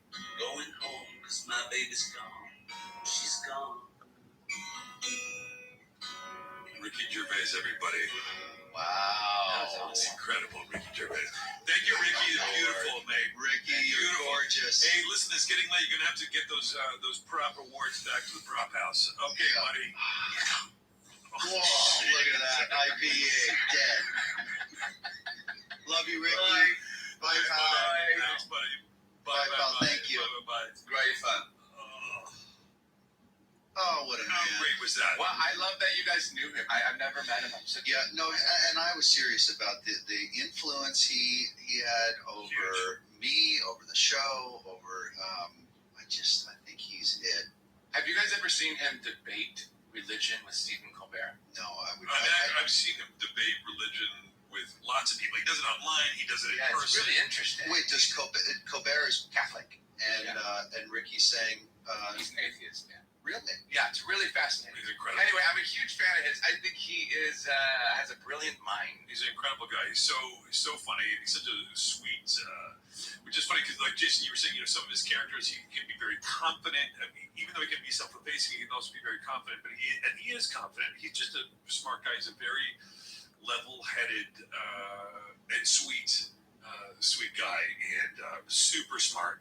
Which is why it was good to have him on our show, because he was able to help us. Yeah, I love that thing at the beginning where he's like, "Wow, are you guys just idiots?" Yeah, it's called smart And lens. we go ahead and give you a big hint right at the Yeah, top. I mean, the bar is low and it's advertised. It's like, I want to meet Jane. I want to hang out. Have you not met I've met her, but I want to hang out with her. I'm fascinated to see what. we'll include you guys. I'll include you in the dinner. Yes, please. I would love One of these that. times. Yeah. The one thing he didn't say though, as he was signing off, was,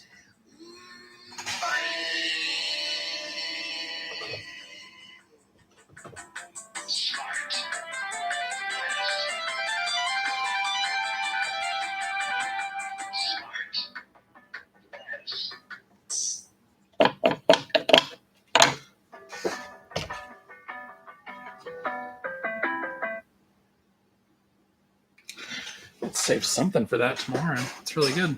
It's really funny. All right. Let's see where we're at. So now we're going to lay down some blue on these guns and clean them up a little bit, just to make sure that we have something to work from. Get a nice clean color. Then we're going to do some touch-ups on the green flesh.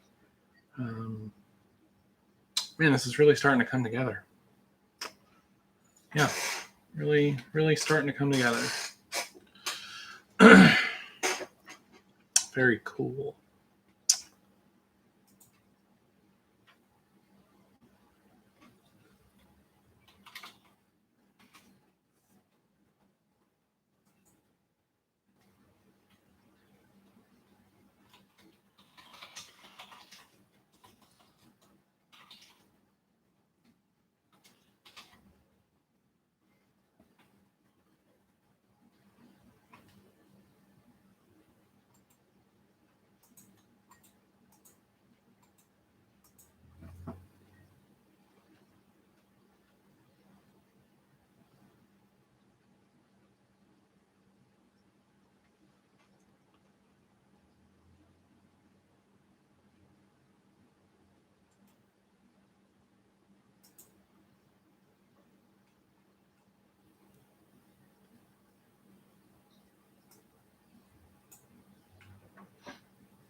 How's it going?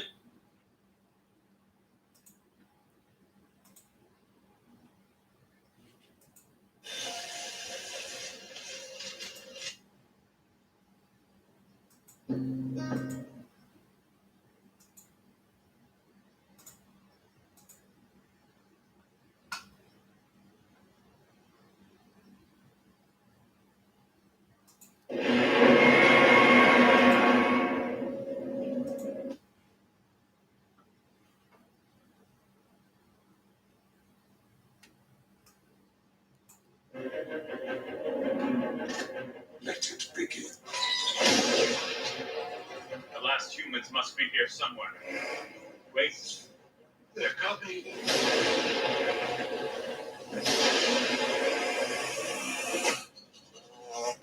Is that a burnt orange 1993 station wagon? Or is it... Who are these unstoppable warriors? We're the Mitchells, the only people who can save the world. I'm super sorry, everyone. Let me introduce myself. I'm Katie. I'm super sorry, everyone. Let me introduce myself. I'm Katie.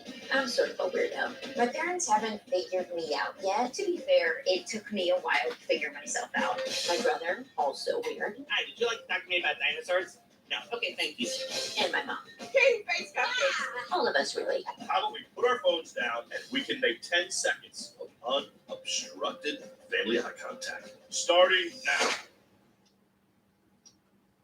See, this is good right here. This is natural. Every family has its challenges. We haven't had a good family picture in years because you two are always arguing. For my family, our greatest challenge, probably the robot apocalypse. Attention all robots. Capture every single person on the planet. Yeah! What would a functional family do? Butterfly formation. First. So we just do that, right? Hey, Hey. do you want grams, biscuits, crescent rolls, or those soft rolls that I bought yesterday? With the stew? Mm-hmm. I don't know. They all have their strong points. Yeah. I guess I would probably say biscuits. Yeah. Okay. Got it. You got it. You're still good with 7? Yeah.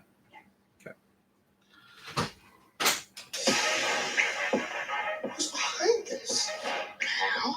I gave you all boundless knowledge, and you treated me like this. Swipe, swipe, pigs. We're the last people left. It's us. Save the world.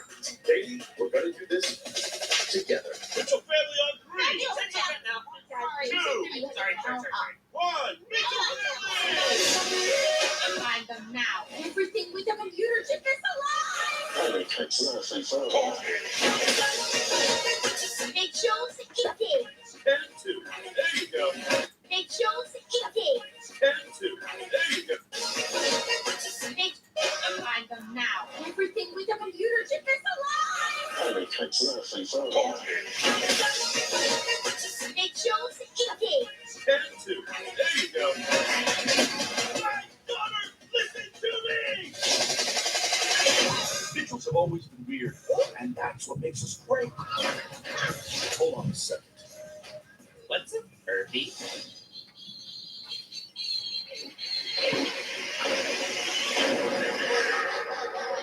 Someone built that. The dark part. Yeah.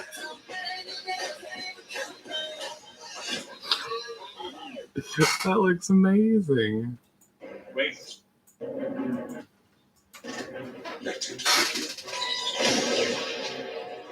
last humans must be here somewhere. Wait. They're coming.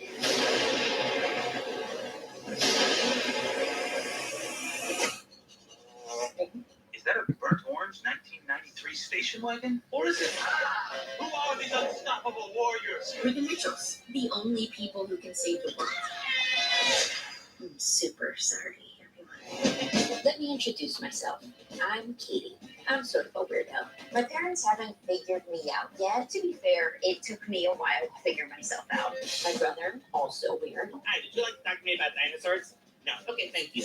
And my mom. Katie face cupcakes. All of us, really. How about we put our phones down and we can make 10 seconds of unobstructed family eye contact. Starting now. See, this is good right here. This is natural. Every family has its challenges. We haven't had a good family picture in years because you two are always arguing. For my family, our greatest challenge, probably the robot apocalypse. Attention all robots. Capture every single person on the planet. What would a functional family do? Butterfly formation.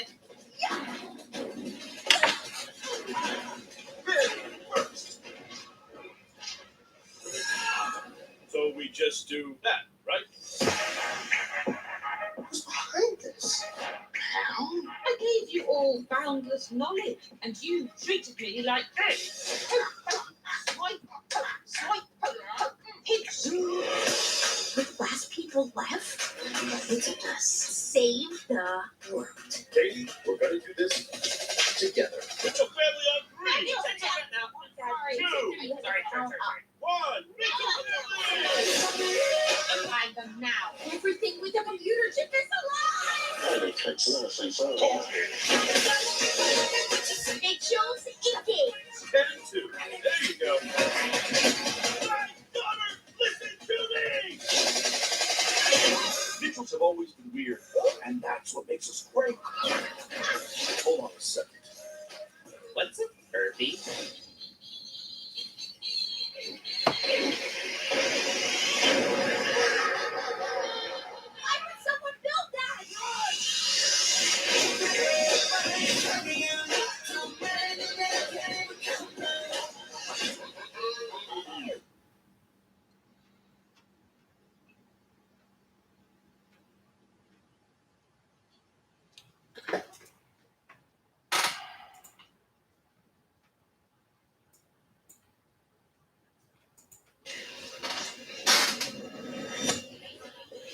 Are you okay?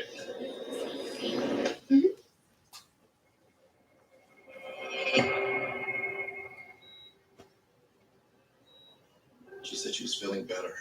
We see that regularly with schizophrenia, but it can't be cured. Hanging in there. Honey, your father's going to take the door off the hinges if you keep locking it.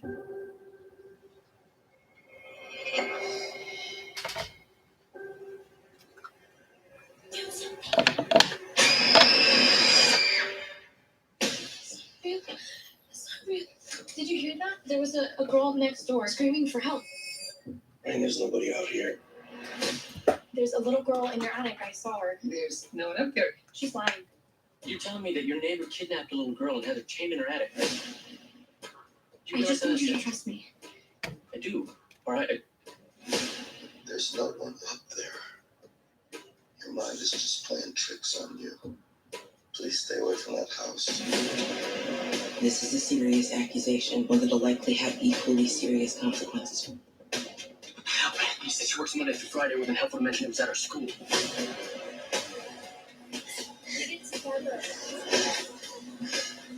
She's not real. There's no one up there. Your mind is just playing tricks on you. Your mind is just playing tricks on you.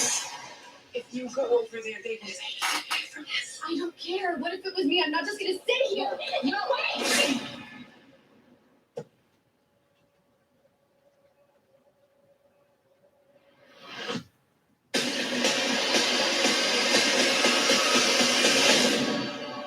Your mind is just playing tricks on you.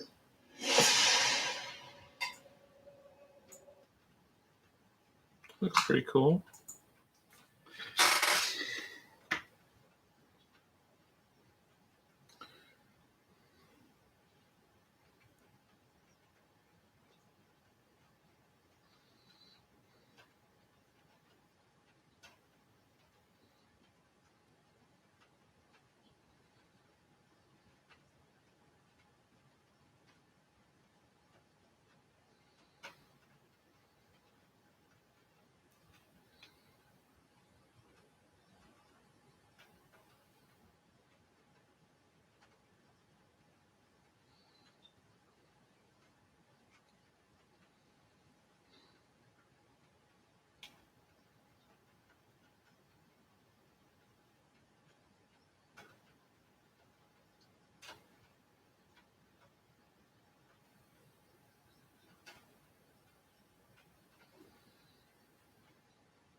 Hey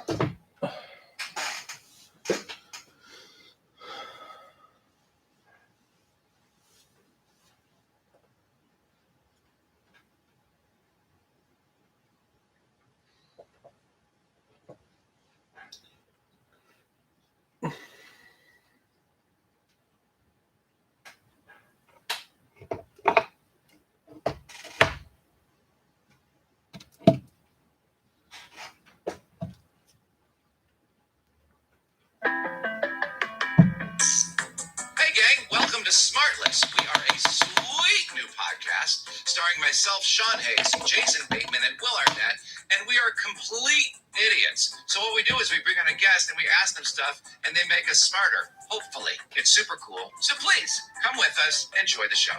Smart.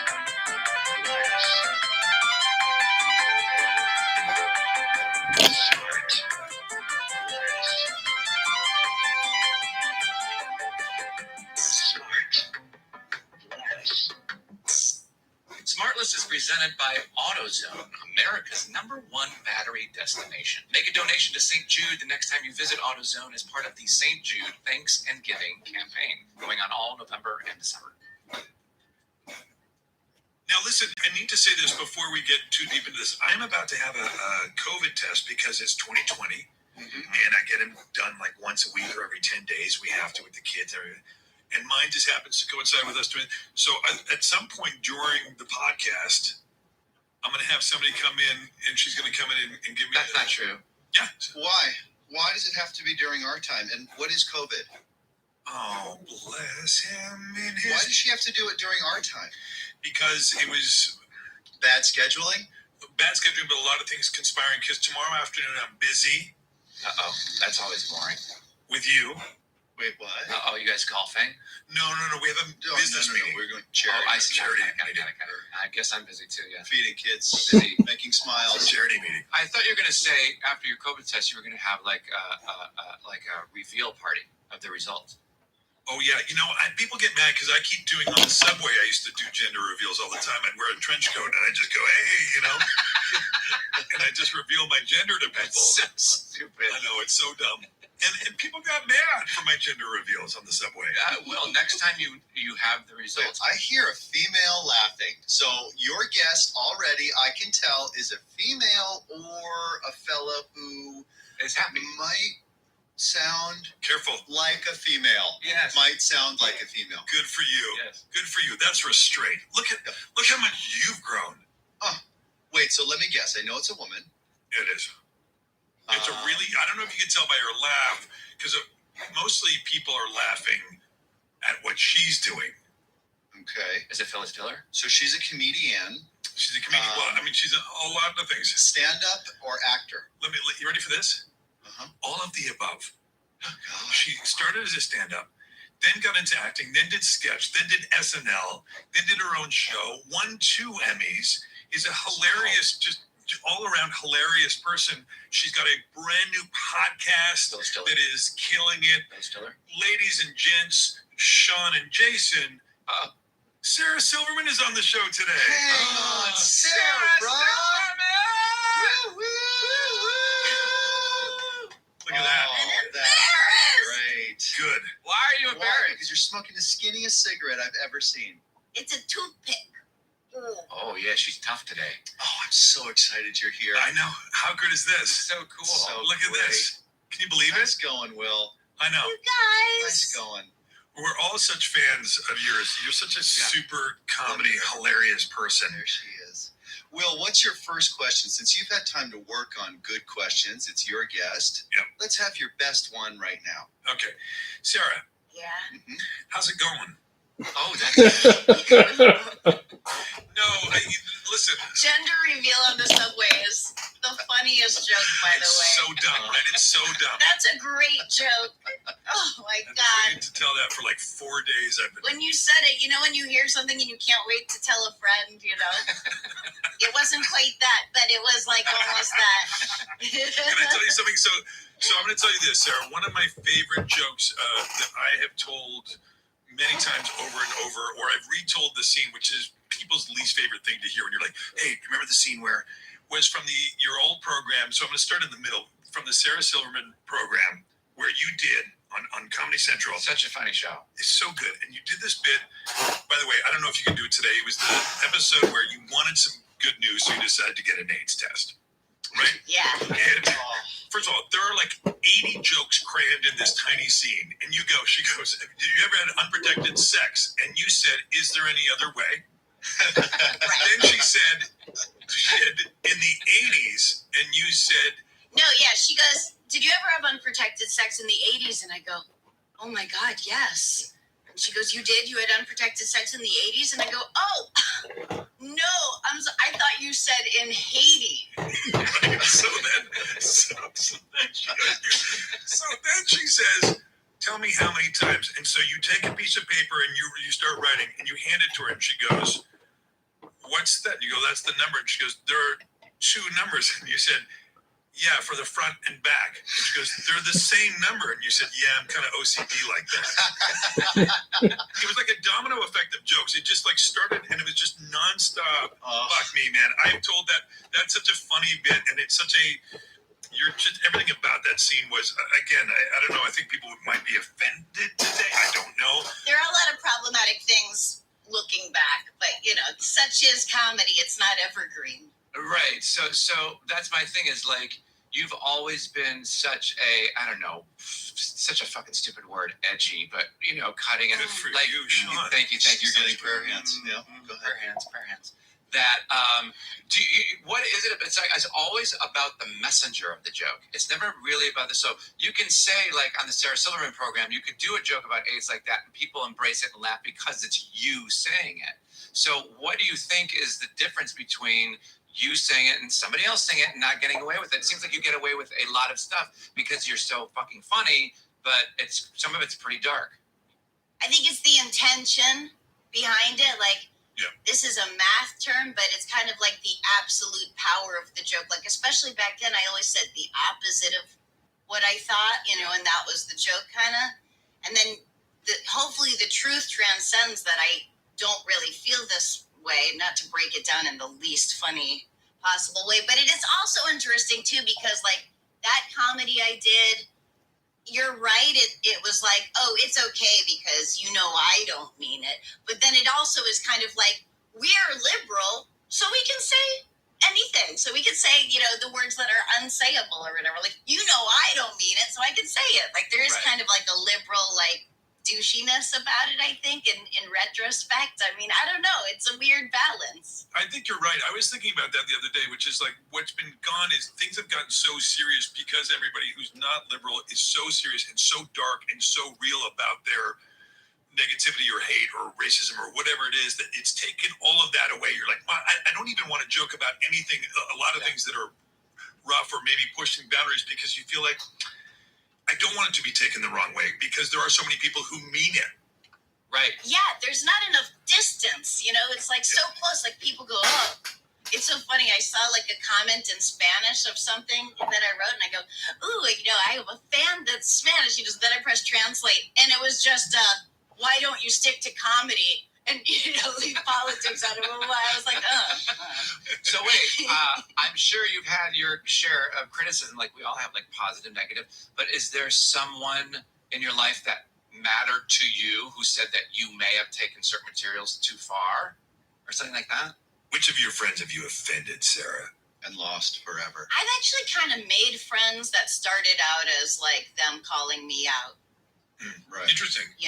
I would guess, and please correct me, but I would guess that one of the things that appeals to you about comedy, about thinking of funny stuff and crafting it into something, in order to deliver it to an audience, is about identifying that which makes some of us uncomfortable, as opposed to some people it seems to me, look at other things and that makes them excited about comedy. With you, it seems like you have an affinity for, as do I, trying to identify the thing that all kind of makes us a little bit uneasy because it only exists in our smallest place.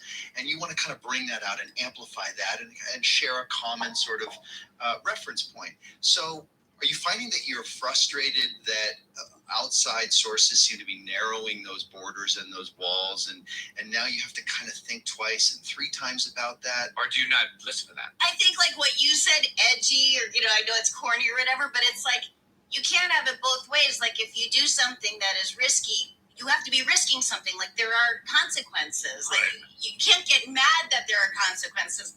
And I don't mind. I like when young people, like students or whatever, like they teach me new language. I'm into that because I feel like they're always on the right side of history, and I want to like learn new words and pronouns, even though I fuck up all the time. Fire, by the way, is a new one for something that's good. Okay, it's just that's not that new. Fire. No, it's brand new. It started yesterday. That's not new, Granddad. I had a guy tell me on Twitter, it made me think about. There's an ad that came out for Biden with Sam Elliott doing the voice for it. I don't know if you heard it. And so I retweeted. I said the VO master, right? Because he's just like the voiceover idol of mine. Like he's so good. All I said was VO master. And this guy responded, "Stick to comedy." And I thought, I'm like, wait a second. Do you do voiceover as well? Who's asking? You have to be one thing. You have to be the one thing I know you as. Right, yeah. Yeah, exactly. You are a monolith. And it was within and I'm like, I can't even comment on voiceover? Like, wait a second. Also, like, whoever's saying that, what do they do for a job? Are they a critic? I hope that they are only a critic. I hope so, too. Right? So speaking of sticking to what you do, you started doing stand-up when you were young. Right, like a 17. 17. That always blows my mind when stand-up started. I know, me too. How did it's so scary. The courage, You have more courage at 17, don't you? I did. I was a bedwetter until I was almost 16. So by the time that I did stand-up, but nothing is humiliating. Nothing competes with that kind of humiliation. But how did you know how to write at that young age? Like, how did you know how to craft and construct a joke?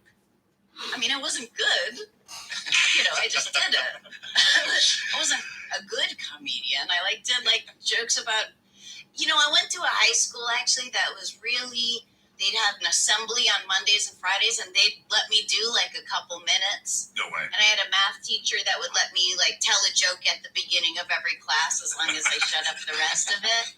Oh, wow. And it was nice. It was it's really encouraging. I studied piano. I know this is where everybody passes out. I studied piano and classical music when I was much younger, and I remember in high school, my dentist told me that he and his wife were throwing a Christmas party, and would I come over and play background music at the party on the piano? And I'm like, yeah, totally, wow. And serve drinks. Yeah, and serve drinks. And wear this outfit. And can you park cars, or do you mind wearing a mask? The point is, when I was done, he handed me $100, and I was blown away that I got paid for a talent that I got something in exchange, for the years I, put into honing this craft. Do you remember the first time you got paid as a stand-up and what that was like? Did you report it? And do you remember how old you were? When I was 19, I did a road gig at a club called Joker's Wild in, what's the town that has Yale in it? But it's besides Yale, it's gross. Okay, sorry. I mean, wonderful. So it was this low-rung, mob-run place called Joker's Wild. I was the MC. For 6 shows, I got altogether $100. Less than Sean got for the... And they harassed me the whole time and kept asking me to do cocaine. And I had to find my own place to stay. And I stayed with these elderly cousins of friends of my mom's that were both deaf. It was a rough week. Wow. It was really odd. And you're all jitzed out, too? Oh, so you're all jitzed out. No, I did not do cocaine. But, yeah, and the headliner that week, I won't say his, probably wouldn't know him, but he ended up kind of losing everything. He was at that point, he was married, he just had a kid, and he was such a nice guy, mostly impressions. But then I heard a friend of mine was in NA with him, and he did a brilliant thing.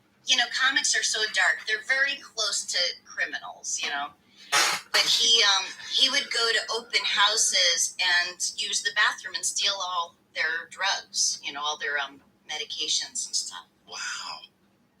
And now, a word from our sponsor. Hey, Sean, you ready for a road trip? Are you kidding me? I love road trips. I got a bunch of snacks, audiobooks, my favorite playlists. That's great. That's all important stuff. And if you're going to take a road trip during the holidays, you might want to also stop by AutoZone to pick up some essentials for comfort and safety. Oh, we're doing AutoZone. You know, sometimes when I'm driving for a long distance, I get in a zone.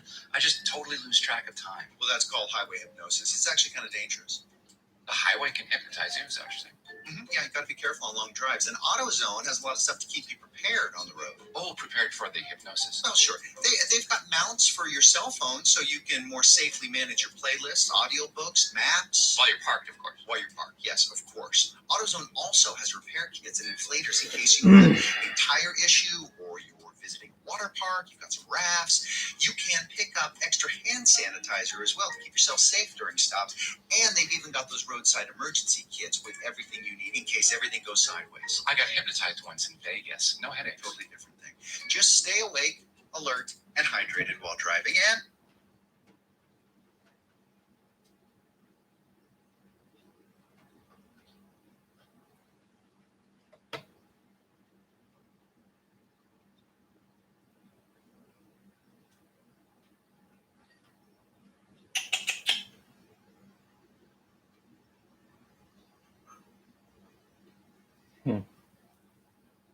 make sure that you are prepared with a quick trip to AutoZone. I could hang a pocket watch from the mirror. Would that help, do you think? No, probably not.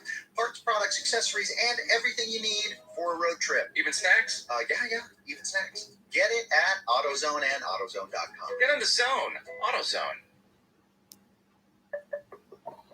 So, according to a recent Forbes article, working from home could transform the job market and create global competition for every role. This means that if you're an employer, you're competing with even more employers to find the best candidates for your job. So, how do you get your company and job to stand out?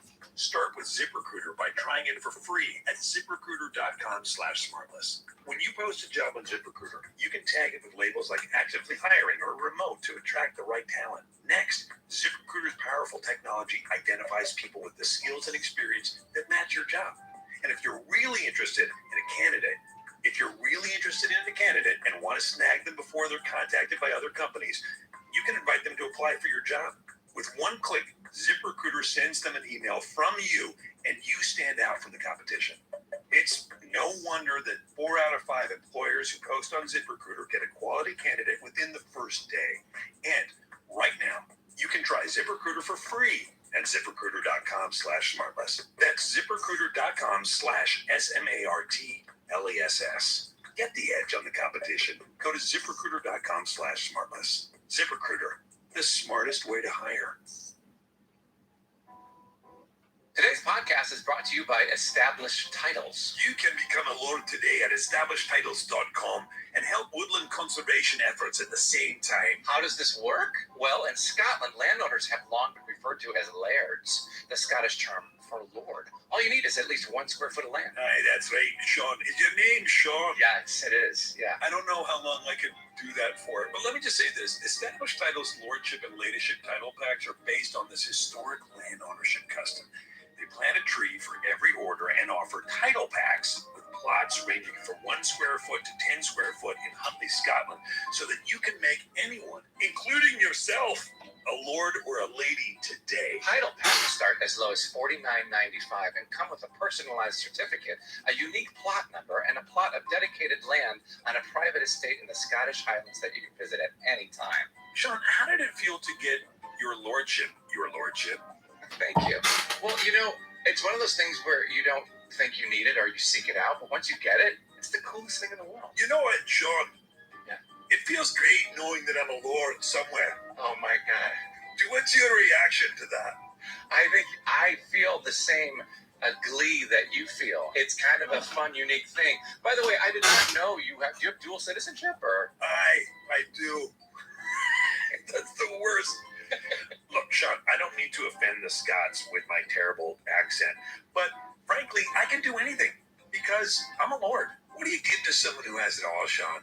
You make him a lord with EstabliskedTitles.com. Of course you do. Each title pack comes with a digital certificate that can be downloaded and printed for the perfect last-minute gift. And it is a great way to honor Scottish heritage and make someone laugh or give something to someone who has it all. Established Titles is currently offering buy one, get one free for their Black Friday Cyber Monday sales. Our listeners can go to establishedtitles.com/Black Friday and get a lordship title and have another title for free. I'm not great at tags, but that's establishedtitles.com/Black Friday to become a lord today.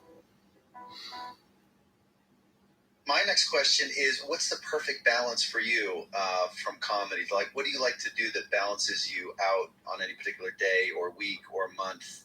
Hobbies or... So boring. I love nothing. television. Television. Watching television. Ozark. Oh my god. There we go. I got it. Oh my Great interview, guys. God. She hasn't said it's good yet. Let her finish. Oh, Ozark what? Ozark what? It's such a solid B of a show. No, Yeah. it's I thought. So anyway, you don't need to. But Thank you, I just am a big fan of all of you. Like, but mostly... Like individually, I could go off, but I just want to say all of you are brilliant actors, brilliant performers. But your directing is like it's really beautiful, and I thought season 3 was phenomenal. Come on. And that's all you get. That's a lot. Thank you. I will take it. That'll get me to sleep tonight. And Will, your those Reese's commercials. Oh, Reese's. Unbelievable. Sorry, not sorry. Unbelievable. So you like watching drama stuff, or do you watch it all? Dramas. What about like reality shows? Like, what about Bachelor? Do you have like a guilty pleasure like that? I am watching The Bachelor with my lover. Yeah. Yeah, and we have a lot of fun. My wife loves that. It's just fun. It's so dumb. Yeah. But it's so fun. It's just big laughs all throughout. Yeah. But besides that, I like dramas. Yeah. But do you want to act in one of those, or do you just want to watch them? Yeah, I would like to act in one of those, but I love watching them. I think it's like watching comedy can be, when it happens, I'm like, I enjoy it. But it's never my go-to because it's just kind of a little more stressful than, watching a thriller. I would say it's like, doctors don't run home and watch Grey's Anatomy.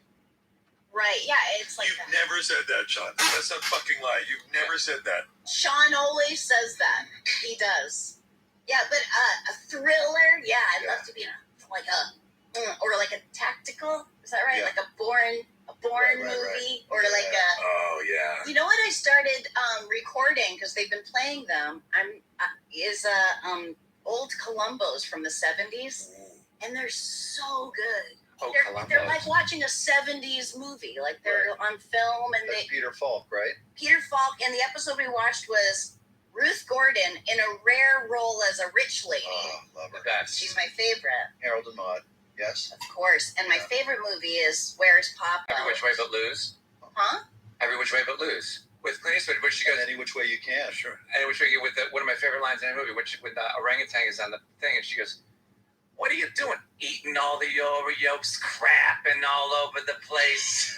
That's one of my favorite lines. She always leads with her thumb. Yeah. Let me ask you this. So, Sarah, I want to go back to when you started doing. Do you remember? Hi, you guys. Hi, Sarah. I'm just happy to see your faces. Sorry. Go on. No. We'll let it all We'll make it clean. No, we don't have to. I'm only asking questions because Sean gets really mad if we don't stick to asking questions. But he doesn't like conversation. He doesn't like conversation, and then he feels that the people in the middle of the country in Wisconsin are mad if we're not getting information out of our guests. So our guest today is Sarah Silverman, just to remind everybody. Sean, happy now. And Sarah, I was thinking about you being 17, being on stage, and you're trying to write jokes, and you were joking that like they weren't any good. But can you remember like your first joke that you thought was funny that maybe still is? Yeah. My friend is Old Columbos from watching a thriller. I would say it's like, doctors don't run home and watch Grey's Anatomy. I think it's like watching comedy can be but it's so drama stuff, or do you watch it all? Dramas. What about like reality shows? Like, what about Bachelor? Do you have like a guilty pleasure like that? I am watching The Bachelor with my lover. Yeah, and we have a lot of fun. My wife loves that. It's just fun. It's so dumb. Yeah. But it's so fun. It's just big laughs all throughout. Yeah. But besides that, I like dramas. Yeah. But do you want to act in one of those, or do you just want to watch them? Yeah, I would like to act in one of those, but I love watching them. I think it's like watching comedy can be, when it happens, I'm like, I enjoy it, but it's never my go-to because it's just kind of a little more stressful than, watching a thriller. I would say it's like, doctors don't run home and watch Grey's Anatomy. Right, yeah, it's like You've never said that, Sean. That's a fucking lie. You've never said that. Sean always says that. He does. Yeah, but a thriller, I'd love to be in or like a tactical, is that right? Like a Bourne movie, or like a. Oh yeah. You know what I started recording because they've been playing them. Old Columbos from the 70s, and they're so good. Oh, they're like watching a 70s movie, like they're on film, and That's Peter Falk, right? Peter Falk, and the episode we watched was Ruth Gordon in a rare role as a rich lady. Oh, love her. The best. She's my favorite. Harold and Maude. Yes. Of course. And my favorite movie is Where's Papa? Every Which Way But Lose. Huh? Every Which Way But Lose. With Clint Eastwood, which she goes. Any which way you can. Sure. Any which way you with one of my favorite lines in the movie when the orangutan is on the thing and she goes, "What are you doing? Eating all the Oreos, crapping all over the place." That's one of my favorite lines. She always leads with her thumb. Yeah. Let me ask you this. So, Sarah, I want to go back to when you started doing. Do you remember? Hi, you guys. Hi, Sarah. I'm just happy to see your faces. Sorry. Go on. No. We'll let it all we'll make it clean. No, we don't have to. I'm only asking questions because Sean gets really mad if we don't stick to asking questions. But he doesn't like conversation. He doesn't like conversation, and then he feels that the people in the middle of the country in Wisconsin are mad if we're not getting information out of our guests. So our guest today is Sarah Silverman, just to remind everybody. Sean, happy now. And Sarah, I was thinking about you being 17, being on stage, and you're trying to write jokes, and you were joking that like they weren't any good. But can you remember like your first joke that you thought was funny, that maybe still is? Yeah. Yeah. My friend Eric Noyes said, "Does my breath smell like tacos?" And I said, "I don't know. Do you put shit in your tacos?" That was in high school. But I found an old notebook. Like I save all my notebooks. I found a notebook from when I was like 19, and there were jokes in there that were so bad. Like, and reading it written, it goes and a lot of my jokes early on were like, "I don't know, I'm just," and so it was like, "I don't know why my goldfish died. I put it in a tank. ... Beat top." A tank top. Yeah, sure. Do you have a set time each day that you dedicate to, all right, I'm going to stare at the wall, I'm going to think of stuff I can write down for possible performance or script or whatever it is, or do you just kind of just let stuff happen to you and you always have a little thing in your pocket and you could be at a red light, you can think of something, you write it down? Mostly the latter. Yeah. When I'm my best self, I do. Sometimes I'm just sitting in a chair, and it really is like, I remember someone calling me, and I was just sitting in a chair in my room. That they're like, "What are you doing?" And I'm like, working. And I know I was being defensive, but I do feel like a lot of it is just sitting, Yeah. Stillness, if you can. I thought about the title of your memoir, if you haven't got one already, and I want you to consider Okay. Goldfish in a Tank Top. That does sound like a comedian's. Doesn't it sound like a comedian? That would be great. You have to put the ellipses in between tank and top. Goldfish in a tank, ... You're right. Turn page, flip over, top. And then in parentheses, get it? Right. Upside down question. LOL, JK. JK as far as the eye can see. Sarah, I have to ask the cliche question to another funny person. Like, what do you like? Favorite food? What the fuck happened to you as a kid that made you funny? Well, I mean, I think I was extremely hirsute. I was growing up in New Hampshire. Really, I didn't know Jews. I didn't go to, like a lot of people go, all the bar mitzvah season and all that stuff. I didn't have any of that. Like, my parents are atheists. They call themselves agnostic, to be more polite, or Jewish, to be even more polite. Yeah.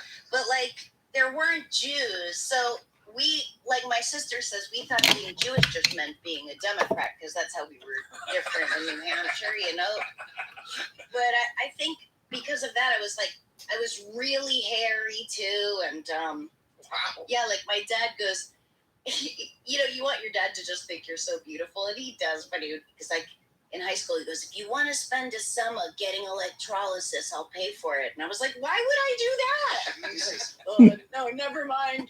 Oh, He really just meant it to be nice, but then I think he was horrified because I was like, why would I do that? We should be acknowledging this, by the way. I'm sorry. Will, you don't need to do the brain scratcher anymore. Why Yeah, I want to be thorough. Did they just stick a thing up your nose for the? Yes. The shallow ones are thorough, and so is the saliva one now. I mean, If it doesn't hurt, if there's no pain, then it's not fucking valuable. Had you not learned that lesson in that's your life? father That's what and my your mother. dad said right before you My hit me. dad was right when he said, God, you're stupid. What the fuck is wrong with you? You're being nothing. You're not listening to your crying. Right in between the times that he never told me he loved me. My You know whole what's life. interesting about that? So you know how that like makes people go into show business? Like my mom she just read People magazine and she didn't look up from it. She didn't come to my games. She didn't, so it's like, I think a part of me wanted to get into People magazine. You know what I mean? Like, Right. and I think all of us have, I'm sure that. Yes. Sarah, you mentioned that your parents didn't go to your game. My dad did. What game? What sport did you play? Every sport. I was, listen, I'm not bragging. I Tell us. was a fast pitch pitcher for the state of New Hampshire. Oh, wow. Come on. Of softball. Sure. No, Yeah. And not to minimize it. Uh-huh. So, and I played soccer and I played basketball. I still play basketball, although I haven't since COVID. And now I'm like, do I still play basketball? Because my bones are so rickety now. But when you do play, you're not going down to like the local park and doing a pickup game. You have an organized game where a bunch of your friends get together? I have gone to pickup games and I do play pickup games, but the 2 games I've been playing out here for the past couple of years, I don't know anyone there outside of that game. Like I don't. What's the difference between a pickup game and a game? It's all strangers. Yeah, you just show up and you say, "Hey, yeah, I want to play." All right. Well, maybe I'll sign up for one. Yeah. But the last time I played outside, I played with this guy. We smoked pot together. He was adorable, whatever. Thank you. And then we were all playing. And then at the end of the game, we finished, and that guy had left a little early. He had taken like 5 different people's car keys No way. and then pressed them to see what went boop, boop, and then got in one and stole one of the guy's cars. Wow. This is the cute stoner. He's all stoned up. He's all weeded up. Yeah, well, I like to smoke pot when I play basketball because I become incredible or terrible, but it's a grab bag I'm willing to. Oh, hang on. We'd love to get you to repeat that for a PSA if we could, real quick. Just. Hi, I'm Sarah Silverman. When I play basketball, I feel marijuana enhances my game or puts me into a ball. But either way, it's worth the risk. But you also like to smoke it when you're not playing basketball. I like to have a puff at night. Oh, that's nice. Sure. A little night puff. Now, do you follow professional basketball? Are you a Laker fan? I like watching it. I mostly like watching like a close game in the last Right. quarter. I don't have like a Right. team that I'm obsessed with or something. It's tough to watch the first 3 quarters. I like any underdogs. But then again, I also like the Warriors just because I love Steve Kerr and, Yeah. He's cool. and I like the Lakers and I like the Celtics, but only just because of various reasons. So Sarah, your resume is so crazy because not only are you an incredible stand-up, but you've been part of some just great, memorable shows. SNL, iconic shows, I should say. SNL, Mr. Show, Larry Sanders. I mean, it's incredible that you got to be part of all these things that, for somebody like me, were shows that really kind of Are you spoke gonna to. cry? I'm trying to. Keep it together. Just give me a second. I'm trying to fucking cry. Jesus, you just broke it. No, I'll never get there. But these are shows that, like, Mr. Show and Larry Sanders they showed me. I was like, oh wait, I want to do that kind of shit. Yeah, they're like comedy gold shows. Oh my god, yeah, set the standard. I got to be on all of those are iconic shows that I had nothing. I was like Zelig. I just got very lucky and ended up in. Not true. I'm not being modest. I just, I had nothing to do with creating the, But yeah, it is. I've been in a lot of like very culty. Yeah. Star Trek Voyager. I know. I love that. Wait, what was your time like at SNL? And do you watch it now? Yeah, I watch it. I watch it and I'm a fan of it. Take the pause out and post. No. I mean, I had the year that I was there, I would never want to take back. It was like hard and it was long and it was frustrating and, but I got along with everybody, and stuff. It was really a different time, I mean, they didn't have computers. Like, we wrote our sketches on legal pads and gave it to a room of typists. Right. Wow. Well, how did you like living in New York? I love New York, yeah. I moved there when I was 18. I love New York. I love just walking through the streets. Do you wish you still lived there? Well, why? Because I'd love to live there, but I have to live here for other reasons. I'd love to live there too, but I mean, the last time I had an apartment there, it was $450. I lived on a 5-floor walk-up where there was a guy who lived on our floor. We had our own bathroom, but it was a building that had a lot of like padlocked bathrooms in the hallway that the apartments shared. It was a real dark kind of place.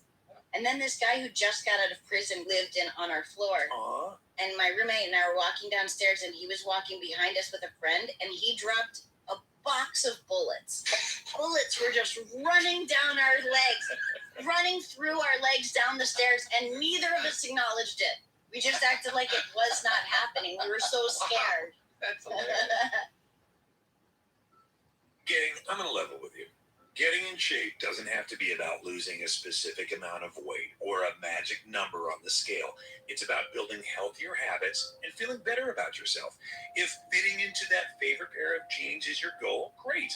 But there are many reasons you might want to practice self-care, and every person is different. For me, I never use a scale because I feel like I can feel when I'm feeling healthier, and that is usually a direct result of how much I'm exercising and what I'm eating. And not only does having a better relationship with food make me feel better because I look better, but it also makes me feel better, and it even applies to my relationships with others. Noom is the habit-changing solution that helps users learn to develop a new relationship with food through personalized courses. Based in psychology, Noom teaches you why you do the things you do and empowers you with the tools you need to break bad habits and replace them with better ones. No food is good, bad, or off limits. Noom teaches moderation and can be used in conjunction with many pre-existing popular diets if you want.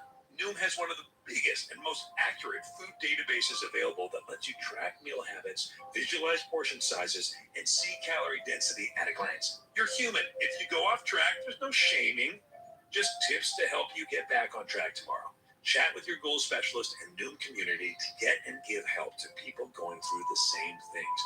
You don't have to change it all in one day. Small steps make big progress. Sign up for your trial today at Noom. Noom.com/smartless. What do you have to lose? Visit Noom.com/smartless to start your trial today. That's Noom.com/smartless. This episode of Smartless is made remarkable by Maker's Mark. Maker's Mark isn't a bourbon just for connoisseurs, but a bourbon to be shared with friends. Maker's Mark founder Bill Samuels specifically set out to create a bourbon that he enjoyed drinking and sharing with friends, using soft red winter wheat. Instead of the traditional grain rye, Maker's Mark has always been distilled with the idea that it should be enjoyed and accessible to all. I love that approach because it's the same thought that we put into choosing our secret guests for our show. Selecting our guest on Smartless is like choosing a good bourbon.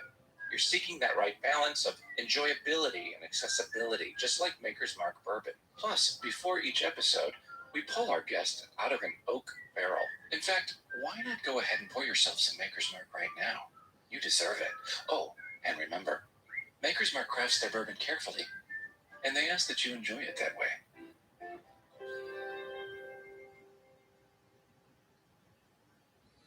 Sarah, who do you find absolutely hilarious? Like, either growing up or now, like, who you're just like, oh my God, I can't get enough of blank because they're so funny. So many people I know. If I start out, have you seen Kate Berlant? She's incredible. Yeah. I love Tig Notaro. I love Tig's great. Zach Galifianakis. I love Kyle Dunnigan. This guy Kyle Dunnigan. He just the people that just make you. Yeah. Or like Zach's like that for me. Zach kills me. Kills. So funny.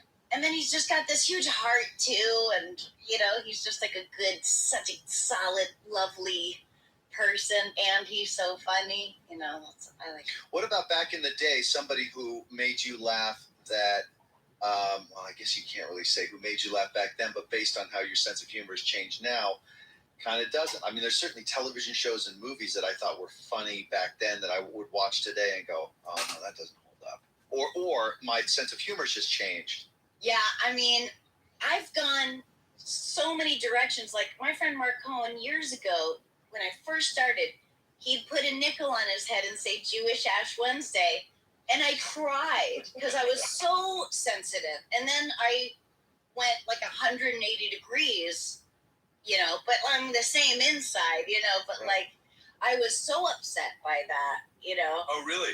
Yeah, an example of how people change, people's tastes change. And you kind of you find yourself trying not to factor that in when you're thinking of stuff that might be best suited for something that needs to appeal to a wide audience because the people who are financing this don't want it to appeal to a narrow audience. You have to. Well, I mean, that's why I think I prefer to be niche. Right. You know what I mean? Like, there's a lot of rules in the mainstream. Right. That's why I'm doing this podcast now. Yeah. And called the Sarah Silverman podcast. And the one cool thing about it is, like, even if you're on cable or streaming or something, I mean, you can really say anything. I think I said fuck way too many times in the first few episodes because I felt so free. Right. And you have to have the kind of get those same lessons that you have when you do stand-up, where it's like, now it's just gratuitous. It's lost any power. It isn't cool. You're using it as a crutch. But I had to kind of learn it over again because I was suddenly so excited to get to say anything I wanted that I was like, fucking this and fucking that. I listened back and I was just like, ay, ay, ay. What I always thought you did such a great job of doing, you do it when you were like on a panel, like on a guest on a talk show or whatever. You found ways to. I think a lot of people you were for a long time considered kind of like dirty, or you would dress jokes up. You never knew what you Trojan horse. Like you'd come in and you'd dress up and be kind of super bright about it, and then the punchline would be really dark. And you found a way to constantly kind of going back to Sean. I feel I sound like an old man, like you were edgy. But you found ways to push the boundary, and you didn't necessarily swear, but you did not shy away from making jokes that were hit really hard. I never felt dirty. Like everyone would be like, she's a potty mouth, she's dirty. And I guess I am, but like I never feel that way because I was raised in a house where you used just the words weren't taboo, So it's not like I swear a lot, really. It's more like I use technical language or explicit, maybe, Yeah, right. You didn't say fuck a lot. You didn't do that at all. Like you found a way to bring people to a punchline that was potentially really they hadn't heard it before and it was kind of dangerous and you were kind of pushing the boundary. Can I ask you this? So are there any kind of, Jason asked you if you want to do like a drama or anything like that, but are there any like comedy people for reals that you would want to work with or comedy directors that you think like, I haven't done a lot of comedy. Well, this is the thing is the things I've been in comedy, like in movies, it's like, this has changed a lot, but since, it's the angry girlfriend or the angry roommate or the sleazebag executive, but it's like, so I go, after a while I go, I just don't even want to be in comedies because the access I have to comedies is, I can't be a comedian in a comedy playing a straight role. It doesn't, it's stupid of me. I don't make money from doing movies. I lose money making movies. Of course, I get the least amount of money. I can't be on the road, so that's why it's like dramas or something where I'm in like someone else's domain it just makes sense. I just want to play if I'm in a comedy, I want to be funny in it. Right. And otherwise, I just want to do interesting things. I like acting, but I like doing everything. Sarah, I don't even know where to go. I mean, we could talk to you all day. It's so fun having you here. We've been talking for so long. I can't imagine. I'm so sorry. We're taking a lot of your time. Very generous. I'm so happy to be just seeing you and talking to you. Likewise. But we'll wrap it up. Someone wrap it up. We're going to wrap it up, but we're going to say you're an absolute delight. You're a comic titan. I'm gonna say that. I find you to be so fucking consistently hilarious. You made me laugh so many millions of times. So thank you. Royalty. Yeah, royalty. Doesn't it make you feel old? I remember when you'd go, "Oh, Joan, you're a legend." She'd be like, "Fuck you, I'm still vital." You know, it makes you feel done. Yeah. The next thing I do, you know how like your agent will go, "Ooh, but we got with or and for the credits," and you go like, "Who cares? Why is that a thing?" I want and introducing. That's really Sure. I want them to fight for that. My thing I keep going to is I'm asking I'm like, I want to fight for, in advance, fight for my position in the in memoriam segment on like the Emmys and stuff. Oh, I'm already working on my reel. I want to get the final card. Yeah. Fuck, and I want to break down the fucking. Do you know the song, Will? Do you know the song you want to play? $5 footlong. $5 footlong. I love that fucking song. We love you, Sarah. Thank you, Sarah. Bye, Sarah. Thank you. Bye, Sarah Silverman. Bye. Thanks so much. So funny. Always,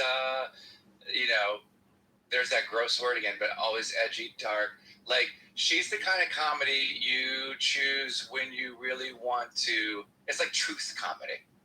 You know? Yeah, I always thought of her. She's one of the cool kids. Like, she's just so funny and such a great, real, like, way you're like, shit, man, I just don't want to fuck up around her.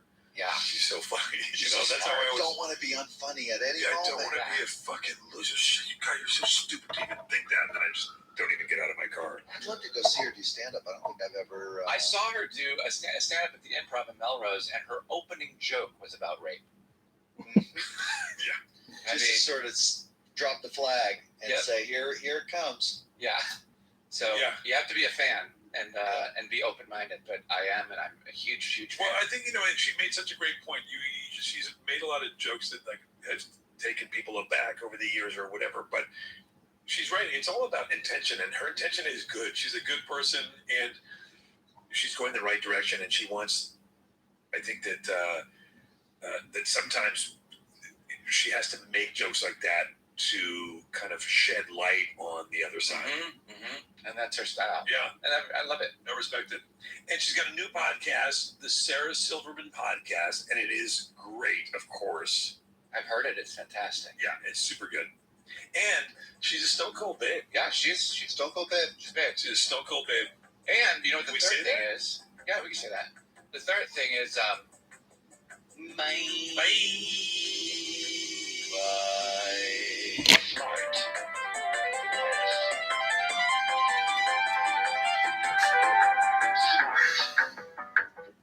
Okay.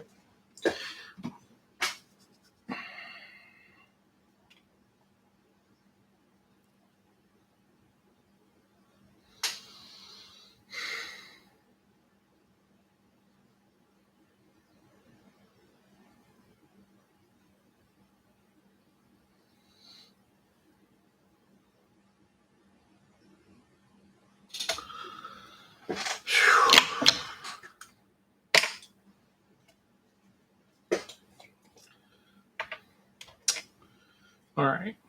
Oh, you know what I'll do? I'll do those two. Yeah, that's a good idea.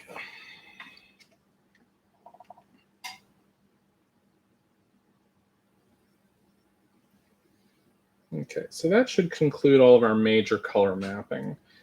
Tomorrow we will dry brush the bases, and we will also dry brush all of these blue areas that we've been working on, these weapons. We'll build those up. And we will just basically just do some detailing. So I know I've got some of these sinewy areas that I was thinking about putting some color on. Like on these Dimacrons. Yeah. All right, so we are going to do all that tomorrow. We might finish tomorrow. That is an option. That is a possibility. Oh, shit, I still got to detail these Marines, motherfucker. Ugh. Well, it's fine.